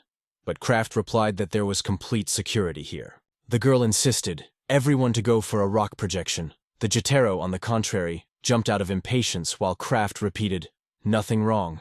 Reddick was surprised by such anxiety. The alchemist was still a miracle, but the bodice assured, you have not seen him yet. Inadvertently, she seriously asked to remember her words. Craft, gathering everyone, promised that the power in the charge is like firecrackers. He put the cylinder into a narrow crack and declared a countdown, smiling at the concealed expression of the blacksmith. The team instinctively covered the ears, preparing for cotton. 1. And the cave shook a deafening explosion that rolled depths. The wave of strength lifted dust, bodice, and salt involuntarily closed their eyes, and small stones sprinkled on helmets. The few nearest literally dropped back. The blacksmith only spoke. I warned. Coughing, Craft got up and saw an angry stuffed elevator. It became clear from her eyes that the apology would be not enough. He thought that he did not try the device on Cyclop. From the monster would really be the icy dust. The girl was terrifying, but Craft was rescued by the argument. At least the breed is easier to break now. The bodice sighed. If you use charges in drilled holes, the explosion is quite controlled. Let's call it a storm. The alchemist immediately proclaimed her genius. But the blacksmith stopped the compliments with a harsh look. You are jokes. Craft's heart almost jumped out of his chest, but he nodded humbly. The rest of the team also expressed warm remarks. The alchemist staged a 2-hour lecture of caution. Dawn, slightly embarrassed, but whole, they went back. The village has already heard of victory over Cyclop. The joy was spreading. The children happily rushed around mithril barrels as if around a festive trophy. In the middle of the common noise, Craft and the detachment felt like the true heroes of the border. Kyle with Mine met under the gate. Lord sincerely congratulated his wife and expedition, while the alchemist tried to explain where angry Kovalka went. The wandering merchants in the village were fossilized, learning that the team really got mithril. They surrounded the bodice, offering an advance. The girl did not have time to say how she was literally thrown in questions about sale. Someone was bargaining. Someone immediately reached out the money. Kyle immediately realized the merchants were fine for everything to bring a rare metal. He suggested waiting for a report to the appearance of the bodice. The hero agreed and sat next to the silent younger sister of Kyle, who usually sat next to his brother, but now he has left. It surprised Craft. The girl did not even look in his eyes. He did not understand anything about her behavior. Then a stamped bodice fell into the room, asked for late, and began a report, though it looked exhausted. She explained that she barely escaped from the arms of traitors. Craft noticed her hair is squat, but she quickly corrected. After sitting in the main place, the blacksmith launched a report, without delay. She started with the description of the cave. Stone lizards, fireflies, giant beetles. All this was met during intelligence. 5 reasons for rapid success: magical explosion, exacerbation oil, special storage, accurate calculations, and of course, knowledge of the bodice. The girl was embarrassed, hearing praise, but recognized. Thanks to the cohesion of the group, everything was without wounds. She called the elixirs of endurance the most important thing. Without them, they would not overcome the cyclop, which was considered the killer of newcomers, because this monster always pursued the victims to the end. Unprepared simply had no chance. Kyle was glad that everything was successful. Craft lifted a cup of tea, suggested to thank you for support, but felt Vigilant's eyes, as if they were waiting for him. So he asked Kyle about further actions. He suggested temporarily not selling mithril in the village, and the bodice supported it. She explained that a revolution among the masters took place in the Miofel. Those who could not process mithril before suddenly learned. Demand jumped up. So, it is only necessary to sell in the peak of prices. And Kraft had a request to pass part of the equipment to the local adventurers. Kyle eagerly agreed, calling it a good idea, and immediately suggested making a plan. Thanks to profits, the Redoc detachment could quickly update all its equipment. Then the bodice decided. In the morning it would start to melt mithril into ingots. Kraft was not mined, but before that he asked for one service. In a few days, when the hero went with potions, the bodice called him loudly to the workshop. She glowed with pride. The order is ready. It is only necessary to look. Kraft added notes and hurried to her. The girl moved with impatience, and the young man burned with curiosity, whether the job was justified. In front of him there was a new alchemical hill, decorated with exquisite patterns. Kraft enthusiastically noted a thin carving and a holistic shape, a true work of art. The compliment flicked the blacksmith's cheeks, but she hurriedly suggested moving the boiler to the alchemical room. The hero grabbed his arms, and inside seemed to crack a spark, forcing him to squeeze his fingers. The small crackling grew into a powerful flow of knowledge that flooded the young man's consciousness. The bodice was frightened by the fall of Kraft, but he explained, in his head, a crazy influx of information. The girl remembered how she felt the same, creating the first model of skillful work. New knowledge almost burned the brain, and the alchemist understood their usefulness. Smiling, he suggested that he immediately test the boiler, which caused a surprised sigh of the bodice. Kraft mixed 2 different elixirs in the vessel and sent a wave of mana to the mixture. Sparks broke out of the boiler, reflecting on the eyes of a girl glowing with delight. The cloud of thick pear rose under the ceiling. The bodice suggested that the process was completed, and the alchemist nodded only now. The result was condensation for mithril. With frequent hardening, the metal becomes superfluous. The girl's check confirmed, content is a real higher quality.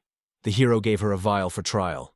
Inspired, the bodice rushed to the forge, and Kraft delves into the book, waiting for a verdict. Soon the door was spreading. The blacksmith from the threshold announced a sensation. A new hammer, a new anvil, a sea of ideas for weapons. She rejoiced in open opportunities, and the young man replied that it was her merit. However, the bodice insisted. Everyone is greeted by the twilight alchemist. Kraft asked her to stop with praise. Everything came out rather than the case. But if the bodice was happy, then he rejoices with her. The blacksmith, without a minute, rushed back to the mountain. It's time to quit a couple more. In a moment, she has already disappeared in the workshop, murmuring that the work is now above the roofs. It was in vain to call her. The girl plunged into a creative steaming. It's so unnoticed for 2 months. One morning, Reddick visited the alchemist and mysteriously reported that their intelligence was there. Kraft asked the details, and the swordsman put a flower on the table with an embanki, a legendary heavenly bud, from which the hero had a breath. Kyle and Alfard were surprised. They saw such beauty for the first time, and had no idea when the detachment had time to get a rarity. Kraft smiled. He just gave Reddick a clear request, to check the rumors. Everyone looked at the radiant petals. Only Persia stood aside, designing his eyebrows. Expanding the map, Reddick showed the route. The path was long, but they identified the exact coordinates of the lawn of the embroidery. The alchemist warned, it is not necessary to focus on the pace of their detachment. With the elixirs of endurance they raced faster than a herd of horses. It will take almost a month, a regular expedition. He then asked about the protection of the location, and the sword confirmed the worst. The territory was kept by the monster. They tried to approach secretly, but you won't get dragon. And so, it is really a dragon, green, wingless, but with a panzer scales, power, and endurance of the bastion. Hearing this, Kyle, Mina, and guards were pale. The green dragon is a nightmare of any hunter. Kraft has coldly analyzed. The danger is great, but now they know the enemy in the face, which is half a victory. Kyle stopped the discussion. He wanted to make sure that his friends were not going to rush to the monster thoughtlessly. Reddick acknowledged that they discussed such a strategy, preparing for battle with a giant. The young lord, amazed, asked to stop. The battle with the dragon is too risky. And most importantly, why? Kraft has raised the embrace. A whole bouquet of these colors is required. This is a key ingredient in the elixir that can cure his illness. Persia realized everything at once. Without a dragon, they did not get a flower in the right amount. The alchemist firmly stated that they will defeat, gather the impostors, and weld medicines that will heal Kyle once and for all. Lord was moved, but he denied that he could not allow the risk of the lives of friends for himself. However, Kraft leaned down and whispers added, "We are not just friends. We are already a family, and the family does not deviate when it is time to save one of us. Kraft expected this reaction, but Kyle stood on his own. The risk of the life of friends for him is too high. Persia assured young Lord that she was fine to give his life for him, but Kyle understood all this and only wept from powerlessness. He confessed that any medicine would lose meaning if they have to pay the blood of loved ones. He will not withstand such a burden. The words moved everyone, but the alchemist remained adamant. Kyle is a caring leader, but the case is not only his health. Kraft slipped the map and asked to look again. The dragon's den was lying on the route of the future road. The green dragon blocks the route that has to connect Dawn with 2 neighboring countries. Without victory over it, you can forget about development. So the task is double: to protect the settlement, and at the same time, get a key ingredient for the elixir. Alphard carefully wondered whether the dragon was really defeating, because even the armies avoid battles with such creatures. Kraft pointed to the team. Experienced fighters, strong mithril ammunition, legendary elixirs. They have everything to equalize the chances. Lord still denied. But Persia reminded that the opportunity to cure the disease appears once in her life. The alchemist added the second argument. 2 ready-made elixirs, donated by Margrapher and nobles, will elevate Kyle's authority to heaven. The guards approved, feeling the state benefit, and Lord looked at them with despair. The responsibility stirred him even harder. He demanded pauses, but Persia and Alfred had already agreed to help Kraft and urged to follow the plan. The angry Kyle ordered them to be silent. No heroic exploits at his expense. Pulling Alfred to the cloak, the guy fell to his knees, begging to listen. He does not need laurels, if the price is someone's life. The tears trembled on his eyelashes. The fault of the battle gravitatedly. Persia bowed her head, and Kraft, taking a deep breath, promised. The battle would be carefully planned. The risk would be minimized. The road and your treatment are a common goal, not your whim, the alchemist said calmly, reaching out. Kyle trembled, but in his eyes a spark of hope appeared. If his comrades really weigh everything, he will try to trust. The decision has not yet been made, but the first step has been taken. Young Lord asked for reflection, and the characters were prepared for the most serious Dawn mission. Kyle lowered his head. Tears were splashing on the floor. He pleaded not to put himself in danger. Persia barely held the cry. Alfred sighed, and Kraft, realizing his words trigger, dropped his knees in front of a young lord and apologized. Powerfully stroking Kyle's hair, the alchemist promised to show a plan that dispels fears. In the yard, he called the Jitaro and wondered if everything was ready. The hunter shone. In full combat. The space was enough here, so Kraft nodded to start. The bodice was alert again, begging to suspend the experiment, but the hero assured that they tested this product 10 times. He explained that the demonstration is only needed to reassure the Lord. The blacksmith breathed a lot and stayed. Look carefully, whispered Kyle. You will be shocked. Jitaro pulled the bowstrings of a new mithril bow, putting the arrow, filled with a microcharge. Taste, the guy released the bow. The arrow hit the old tree. The explosion seemed to break the silence, throwing chips in the ground up. Kyle watched, opening his eyes wide. The rest of the peasants also fertilized. Kraft recalled Lordov of the magical explosion mentioned in the report. Now it is a version for arrows. If the charge cannot be put, it will simply be shot. Strong mithril bowls launch the projectile far and accurate, so the dragon will not get closer. Kyle acknowledged that the weapon was striking, but the excitement did not leave. Persia was confidently. The chance to defeat the real. She leaned before the Lord, asking for permission to join the detachment. Alphard also bowed to support his colleague, Kyle Smell. Even the most exposed guards agreed to take risks. They bowed even lower, assuring that the choice is conscious. Kyle, sighing, lowered his gaze. Kraft said gently, They love you, like the whole village. Everyone is looking for a medicine, just no one wanted to give in vain. Now it's time to try together. Kraft smiled and assured Lord. Every Dawn inhabitant is ready to fight for his health.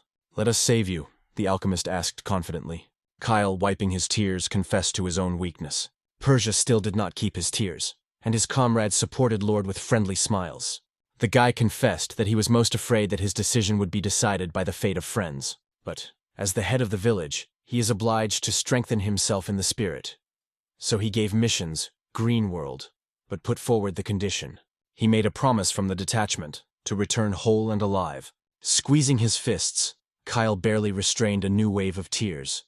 Kraft, putting his hand on his heart, solemnly promised to fulfill the request.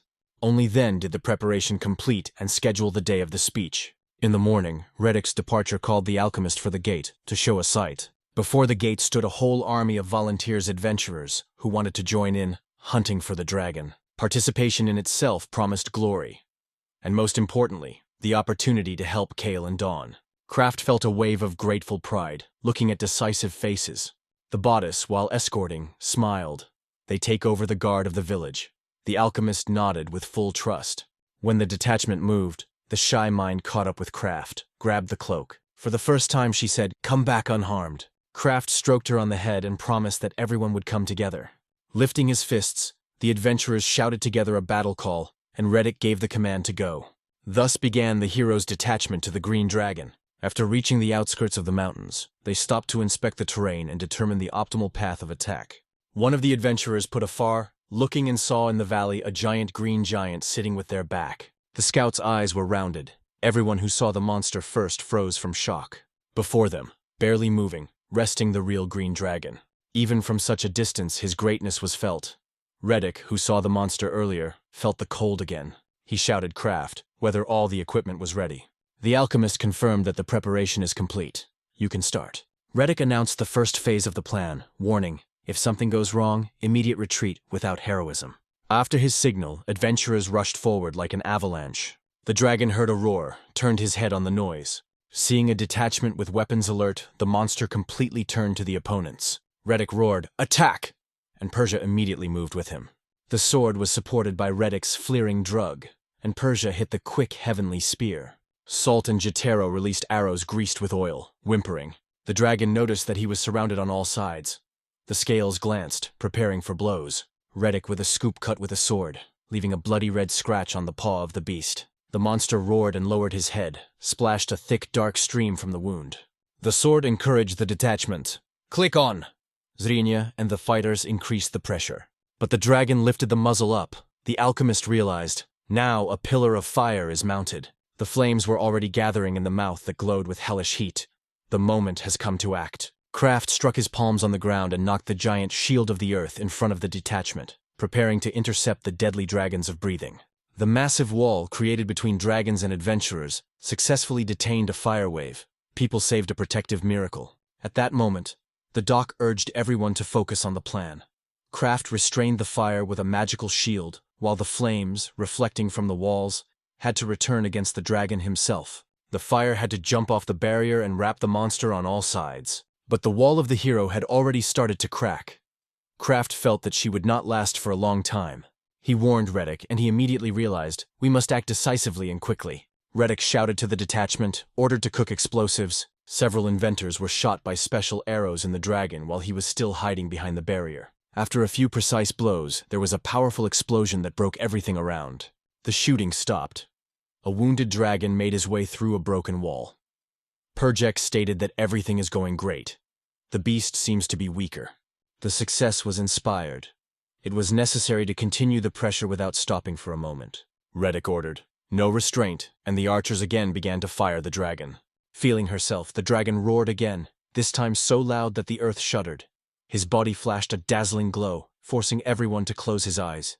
A strange magical seal appeared in the air above the beast's head, and the dragon's horn began to glow. Adventurers prepared for counterattack. The bright flash made them hide behind the shields and chew on glitter. But when they opened their eyes, they saw that the dragon was standing immobile. He just lifted his head, but nothing happened. Kraft looked confusedly, trying to understand why the beast was to activate the magical circle. Everyone got out of the panther. It seemed that it was only an empty threat. Jotaro, shouting, exclaimed that he was really scary, and then pulled out his bow and aimed at the monster's head. But the arrow, as soon as the dragon's horn, stopped in the air and fell on the ground. The attack did not work. Jotaro tried to use magic, but to her surprise, and it turned out to be futile. He shouted in surprise. The spell did not work, and Kraft began to guess what the flash in the magical circle meant. The dragon remained stationary, and the hero finally realized the monster activated protective magic. Kraft called Reddock and warned, "It seems that light completely offsets any magic, even magical attacks. If so, they still do not know all the possibilities of the enemy." Reddock decided that it was better to leave, and when he turned, tried to inform others. But he did not have time. The dragon raised his head and began to inhale the flames, preparing for the attack. Kraft was frightened. From such a distance, the earth shield will no longer protect. Smoke clubs have already dug out of the dragon's mouth. The hero looked at everyone and ordered to retreat immediately. After all, everyone once relied on him. He could not allow someone to die here. During the retreat, Kraft shouted to Redok. He asked them to use their skills. Only immediate action could save the situation. The boys could not believe that Kraft was asking for this, but there was no choice. The share struck his shoulder, and the edges activated the acceleration. Both techniques hit Kraft in his back, and he shouted ahead at a crazy speed. The hero rolled up with the earth, hurting several times before he finally stopped. At this point, the dragon opened his mouth and released fire. Kraft, gathering the last forces, activated the technique of a large earthen shield. Meanwhile, all the adventurers of the air fled from the epicenter of the attack, barely avoiding the deadly fire. The hero was breathing hard. Drops of sweat flowed from his forehead, but he managed to protect everyone. Sora looked at the monster with horror and thought that all this was in vain. The hopes disappeared, and despair prevailed among adventurers. Sora fell around and said that they would not be able to win. The hero also hesitated. Should he run? It can cost lives. But at that moment, he was called by Bay. She suggested that this monster should still have a weak place. She said the hero, if you cut off the dragon horn, he will no longer be able to neutralize magic. Gerya suggested a plan and asked the hero to somehow press his head to the monster to the ground. Kraft did not understand what she was about to do. The girl grabbed the sword and, calling herself a formal god, Persia, promised to try to fulfill the plan. She went to the attack, demanding that Kraft tilts the dragon's head. At that moment, she cuts around the horn. The hero understood her plan, but it was extremely difficult to implement. Magic did not work, and Kraft did not know what to do until he noticed an arrow with explosives. She brought him to mind. He remembered the moment when the Jitaro had previously released an arrow in the dragon. The arrow hit, but the explosion did not happen. Since the explosion was a magical attack, it was blocked. This meant that physical attacks were still acted. In this case, they had a chance to win. Kraft hesitated. Other adventurers were hiding behind the rocks when he turned to Redok. Redok was convinced that if they have at least a chance, they should take advantage of it.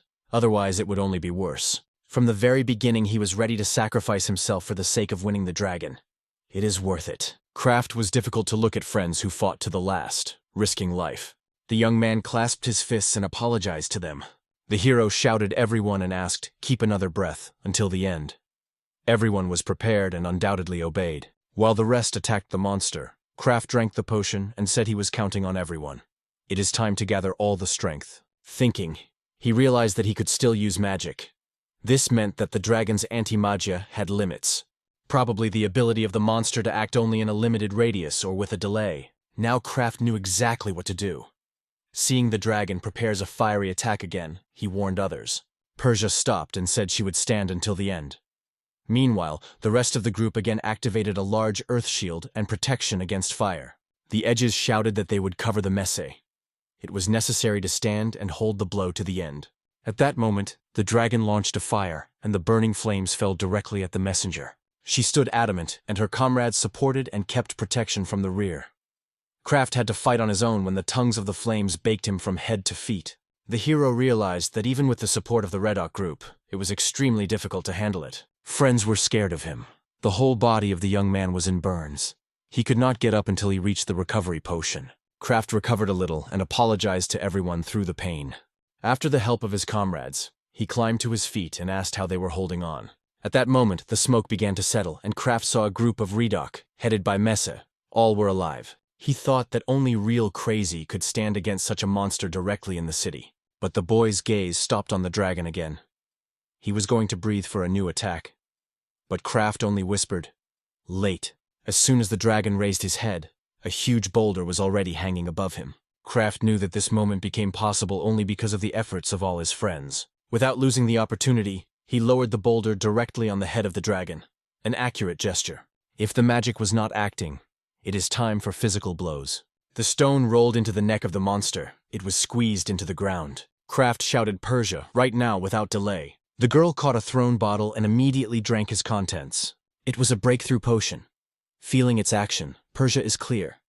It temporarily removes the boundaries of human capabilities. Kraft believed, everything will work. Persia immediately rushed to the dragon and gave his horns in one powerful blow. The monster was raised with pain, and the girl began to fall forward. The hero was worried about Persia, but the girl, clenching her teeth, stood to the end. She asked him not to worry about her, but to finish this battle as soon as possible. Instead, Kraft shouted to everyone that the protection of the dragon disappeared. It was time to strike the last blow. Now they have to beat their best. Kraft had no doubt. This is the finale. All the shooters prepared the arrows and opened a heavy fire. The hero used heavenly thunder and a rare hit of the rock.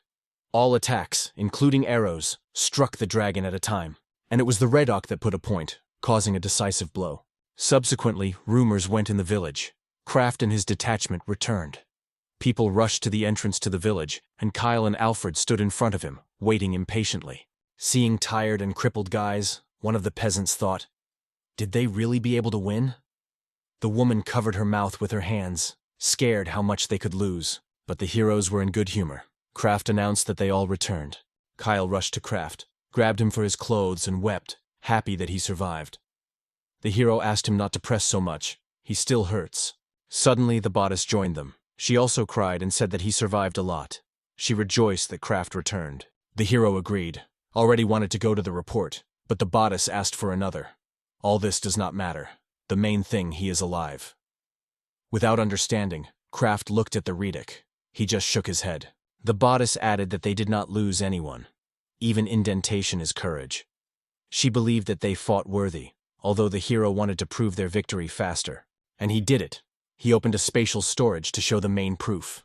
Suddenly, just from the air, the head of the dragon appeared and loudly herself. Everyone froze in shock, and the hero explained that he was too heavy, so he had to hide him in the magical space. The bodice fell from the surprise. It was simply stunned.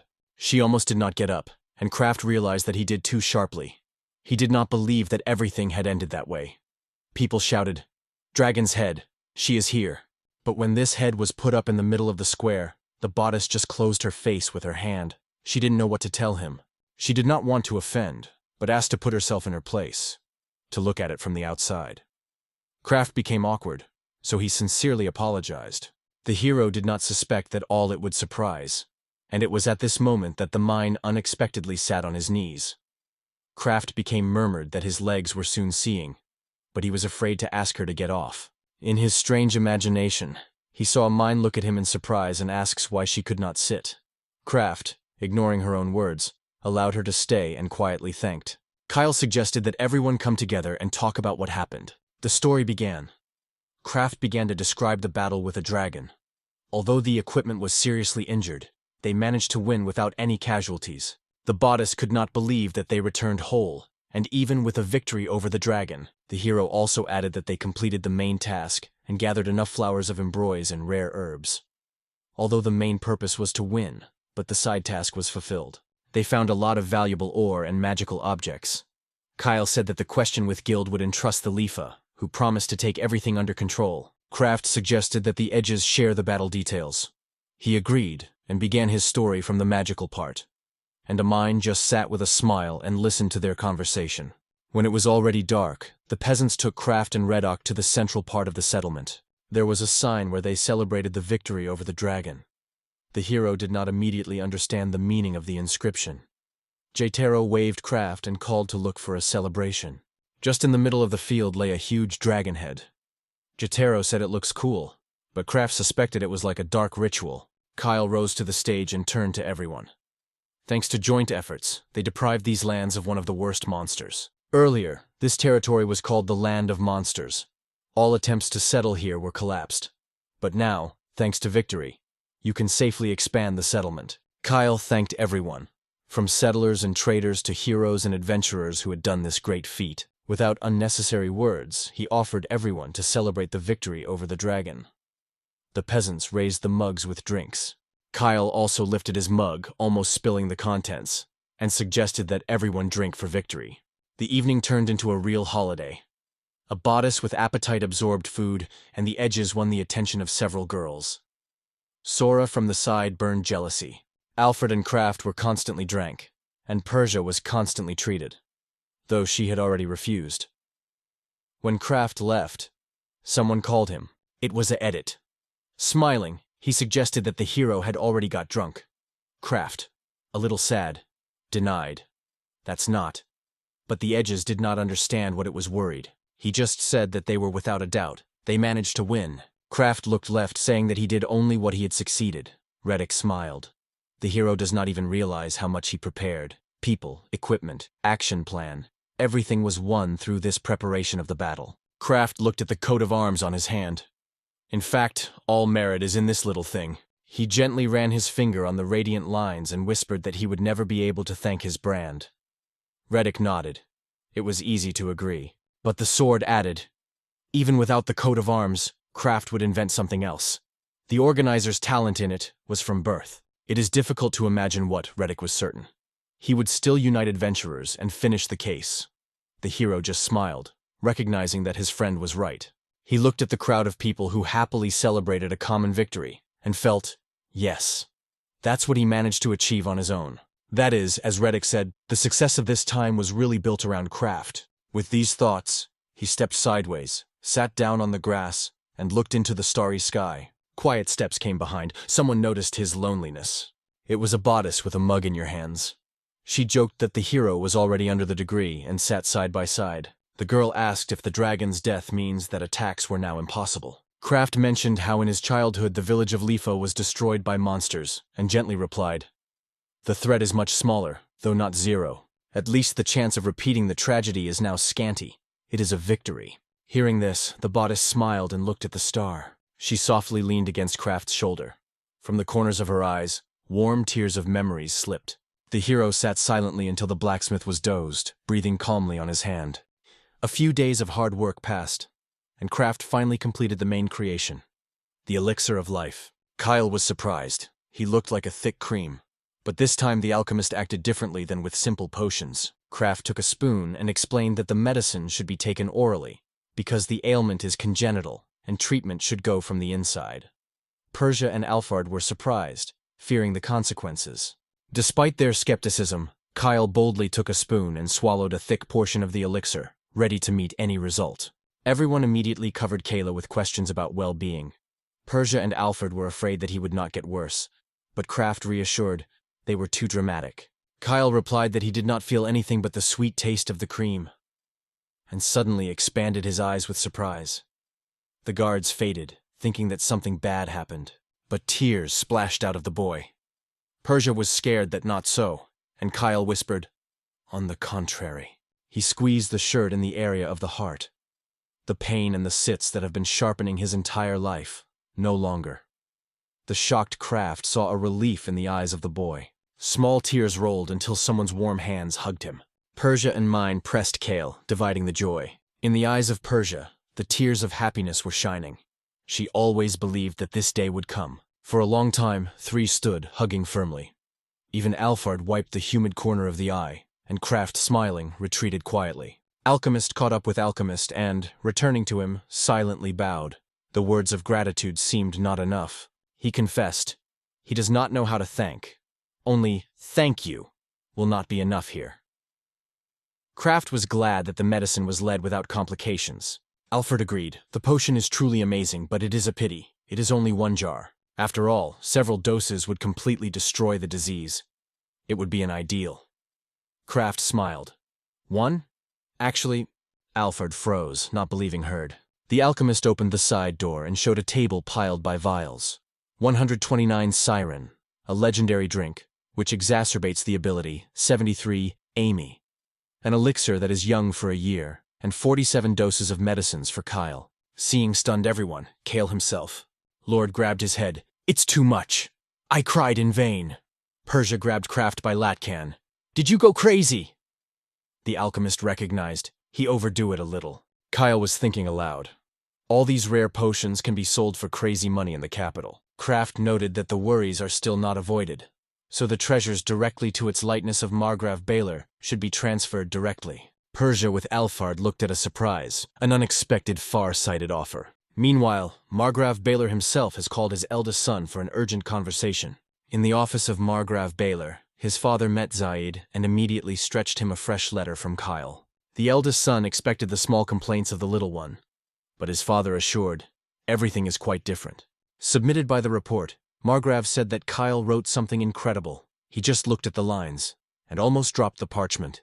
The message was reported that the detachment defeated the dragon and carries the legendary elixir, welded from the collected herbs, to personally hand it worthy. So, the hero with his comrades will arrive on Baylor's land in the near future. Kraft cheered Kayla on his back and suggested showing what they had achieved during this time. The young lord gathered with the spirit and agreed with the alchemist plan. On the way, Kraft looked out the carriage window and confessed that local landscapes were simply capturing. It has been a long time since he had to be in these parts. Kyle rejoiced that his older brother had once already helping here. But Persia's face was instantly rushed. Lord recalled that it was not necessary to mention it at others, and apologized.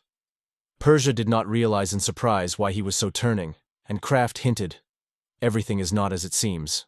The fact is that Kyle once asked the hero to call him his brother, honoring him as well. Persia was jealous, so that Kraft still knew the measure, and did not take the title too seriously.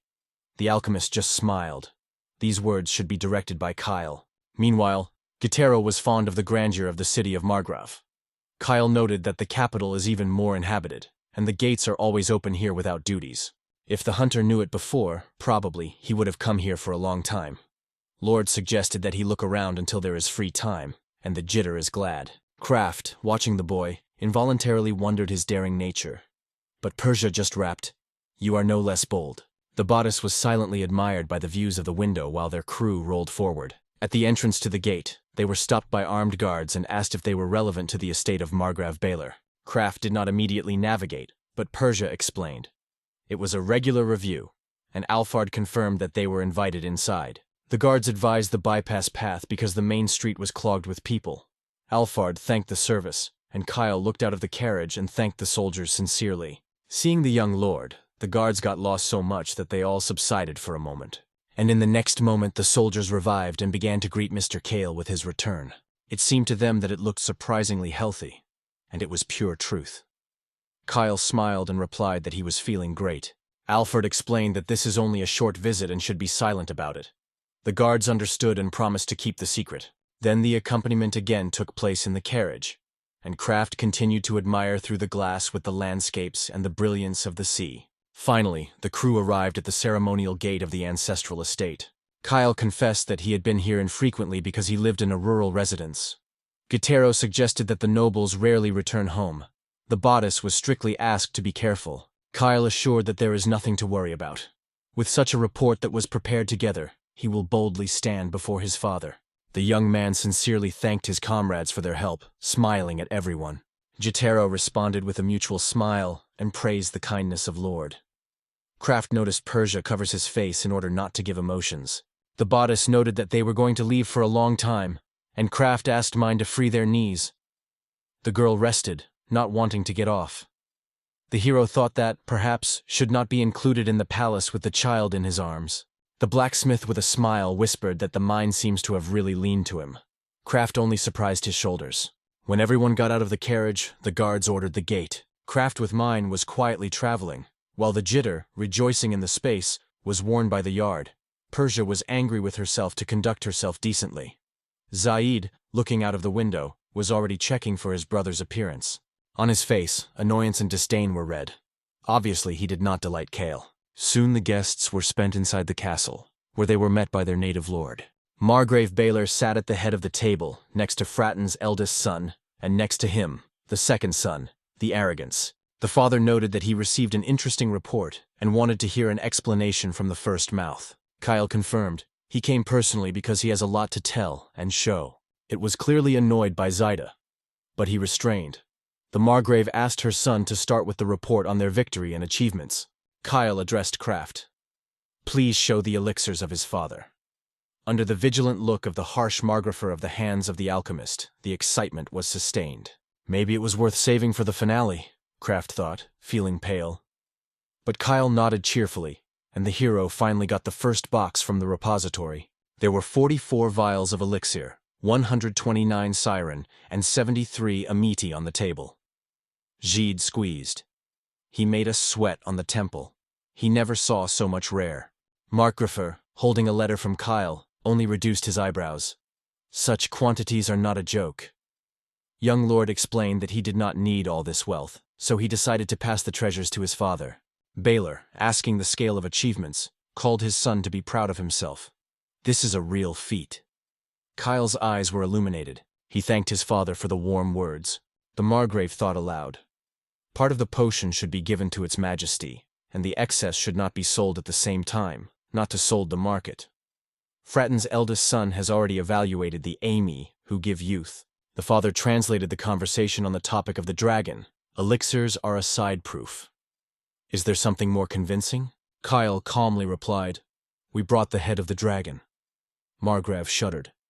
How to transport without a cart? Lord pointed to Kraft. She is in his spatial storage. Fratton lifted his eyebrows. This statement looked fantastic. The older brother frowned cunningly. He was doubtfully rapped out. I'm afraid he calls the dragon a regular large lizard. With seeming courtesy, he suggested that the younger just learn to exaggerate, as it seems to be a true aristocrat. Baylor suggested looking at the trophy in the garden. Kyle denied. The backyard was too small. Fratton, smiling, offered the main, where more viewers. Let the people also look, if the dragon is so great, he emphasized, annoying Persia and Alfard. Jitero whispered that if it were not for family ties, the two would have been kicking for a long time. Kraft added that the front garden will seem tight. The trophy will turn all the flower beds. It made a way to devastate. Let them be broken once this is a matter. The father, a little tired of controversy, eventually allowed the show in a large front garden. Kyle thanked for understanding. When everyone came out in the space, Kraft noticed in the window of the palace of Zaid, who was eagerly expecting a spectacle, the alchemist of the voice of magic to turn to passers-by. Dear, I ask a moment of attention. The crowd turned to a ringing call, and the bodice was surprised by the clarity of sound. Make sure that everyone is looking. Kraft opened a repository portal, a huge, covering half of the lawn. The dragon's head thundered at the ground. Fratton's laughter was choking, and the crowd exploded with captured exclamations. The hero was loudly announced that the third son of Margrave, Mr. Kyle Baylord, recently performed a truly prominent feat.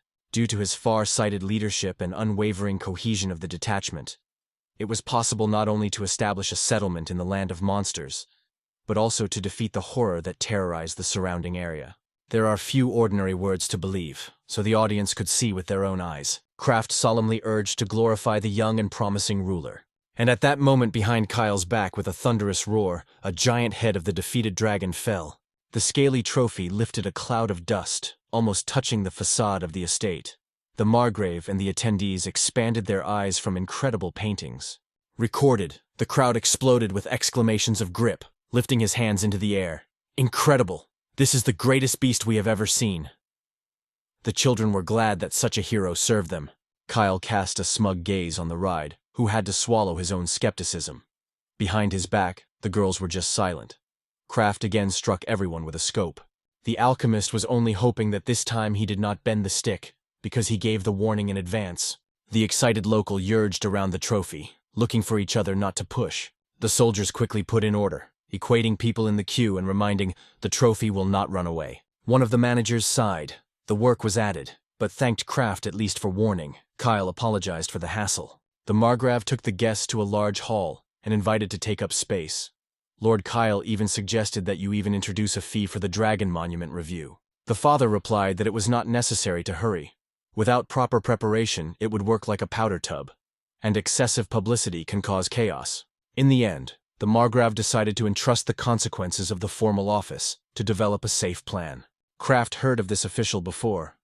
The expression of Persia was clear that it was an influential person. Baylor praised his son. You coped with the dragon. Kyle thanked, and Margrave was also bowed to allies. Alfard replied that it was an honor. The settlement reports already had 1,000 inhabitants, but housing was lacking, so the subsequent reception of displaced persons was stopped. Zaid Neglect listened to his brother's success, but suddenly the door opened. Someone, without asking permission, broke in the middle of an important conversation, and the views turned to the entrance. Despite the attempts of the cameras to stop, a Margrave with another noble lady, silent and mysterious, went into the hall. Both were in a hurry to join to develop. The Margrave nodded to the woman. Lead, Rila, we have an important conversation. His wife Grinno replied that he understands it perfectly, although her words seemed to have not belonged to her. The lady still intended to speak. Then Kyle was quietly explained by Kraft. Before them, the former second wife of her father, and now the first lady led. Nearby is her daughter Rila. She was leading, Mother Zaida. She led, covering his half-face with a lush fan. She noted that, let her there, she was also allowed to speak. The Margrave reluctantly agreed. The woman emphasized that Kyle's merits are truly impressive. He shone from praise, even more than when his friends were greeted, and Kraft was surprised by such a reaction. She continued, "A new settlement grows surprisingly quickly, and this is undoubtedly the merit of the young lord." Fratton agreed that there is a grain of truth, and Zaid stressed that the village is located near his own possessions. "So," she said, "logically to transfer the management of this settlement." Stunned silence fell in the hall. Kayla seemed to have frost. Zaid smiled proudly. His mother states only the obvious. In fact, there was a deaf wild territory between the estate and the village, and Kraft understood that the proposal is contrary to common sense. The Margrave was silent, so she let it again. She recalled that Kaylee has got rid of congenital weakness, so it is more appropriate to leave him nearby, to help his father in the capital. At first glance, a good reason. In fact, it was clear. The stepmother just uses power to strengthen the position of his own son. Zaid himself, of course, supported the plan. Kraft realized that he wanted to reap the fruits of Kale. The younger lord had already opened his mouth to deny, and he took the initiative. He stated, "Once the disease has passed, there is nothing to worry about. It is better to trust the case more experienced, that is, to him." Cheerfully giggling, Zodid admired his brother's confused face. Fratton watched the whole scene silently. Finally he asked the words. The Margrave was eagerly listened to. Among other things, Fratton supported his mother's idea, but suggested that Kylov has to give another, still unobtrusive possession. He nodded as a court cartographer. "Show us a map." The bodice, seeing a detailed royal map, glowed with delight. Kraft thought that for simple eyes such a sight is a rare honor. Fratton began to look for a new pioneer plot on the cloth. Fratton pointed to the cross on the map.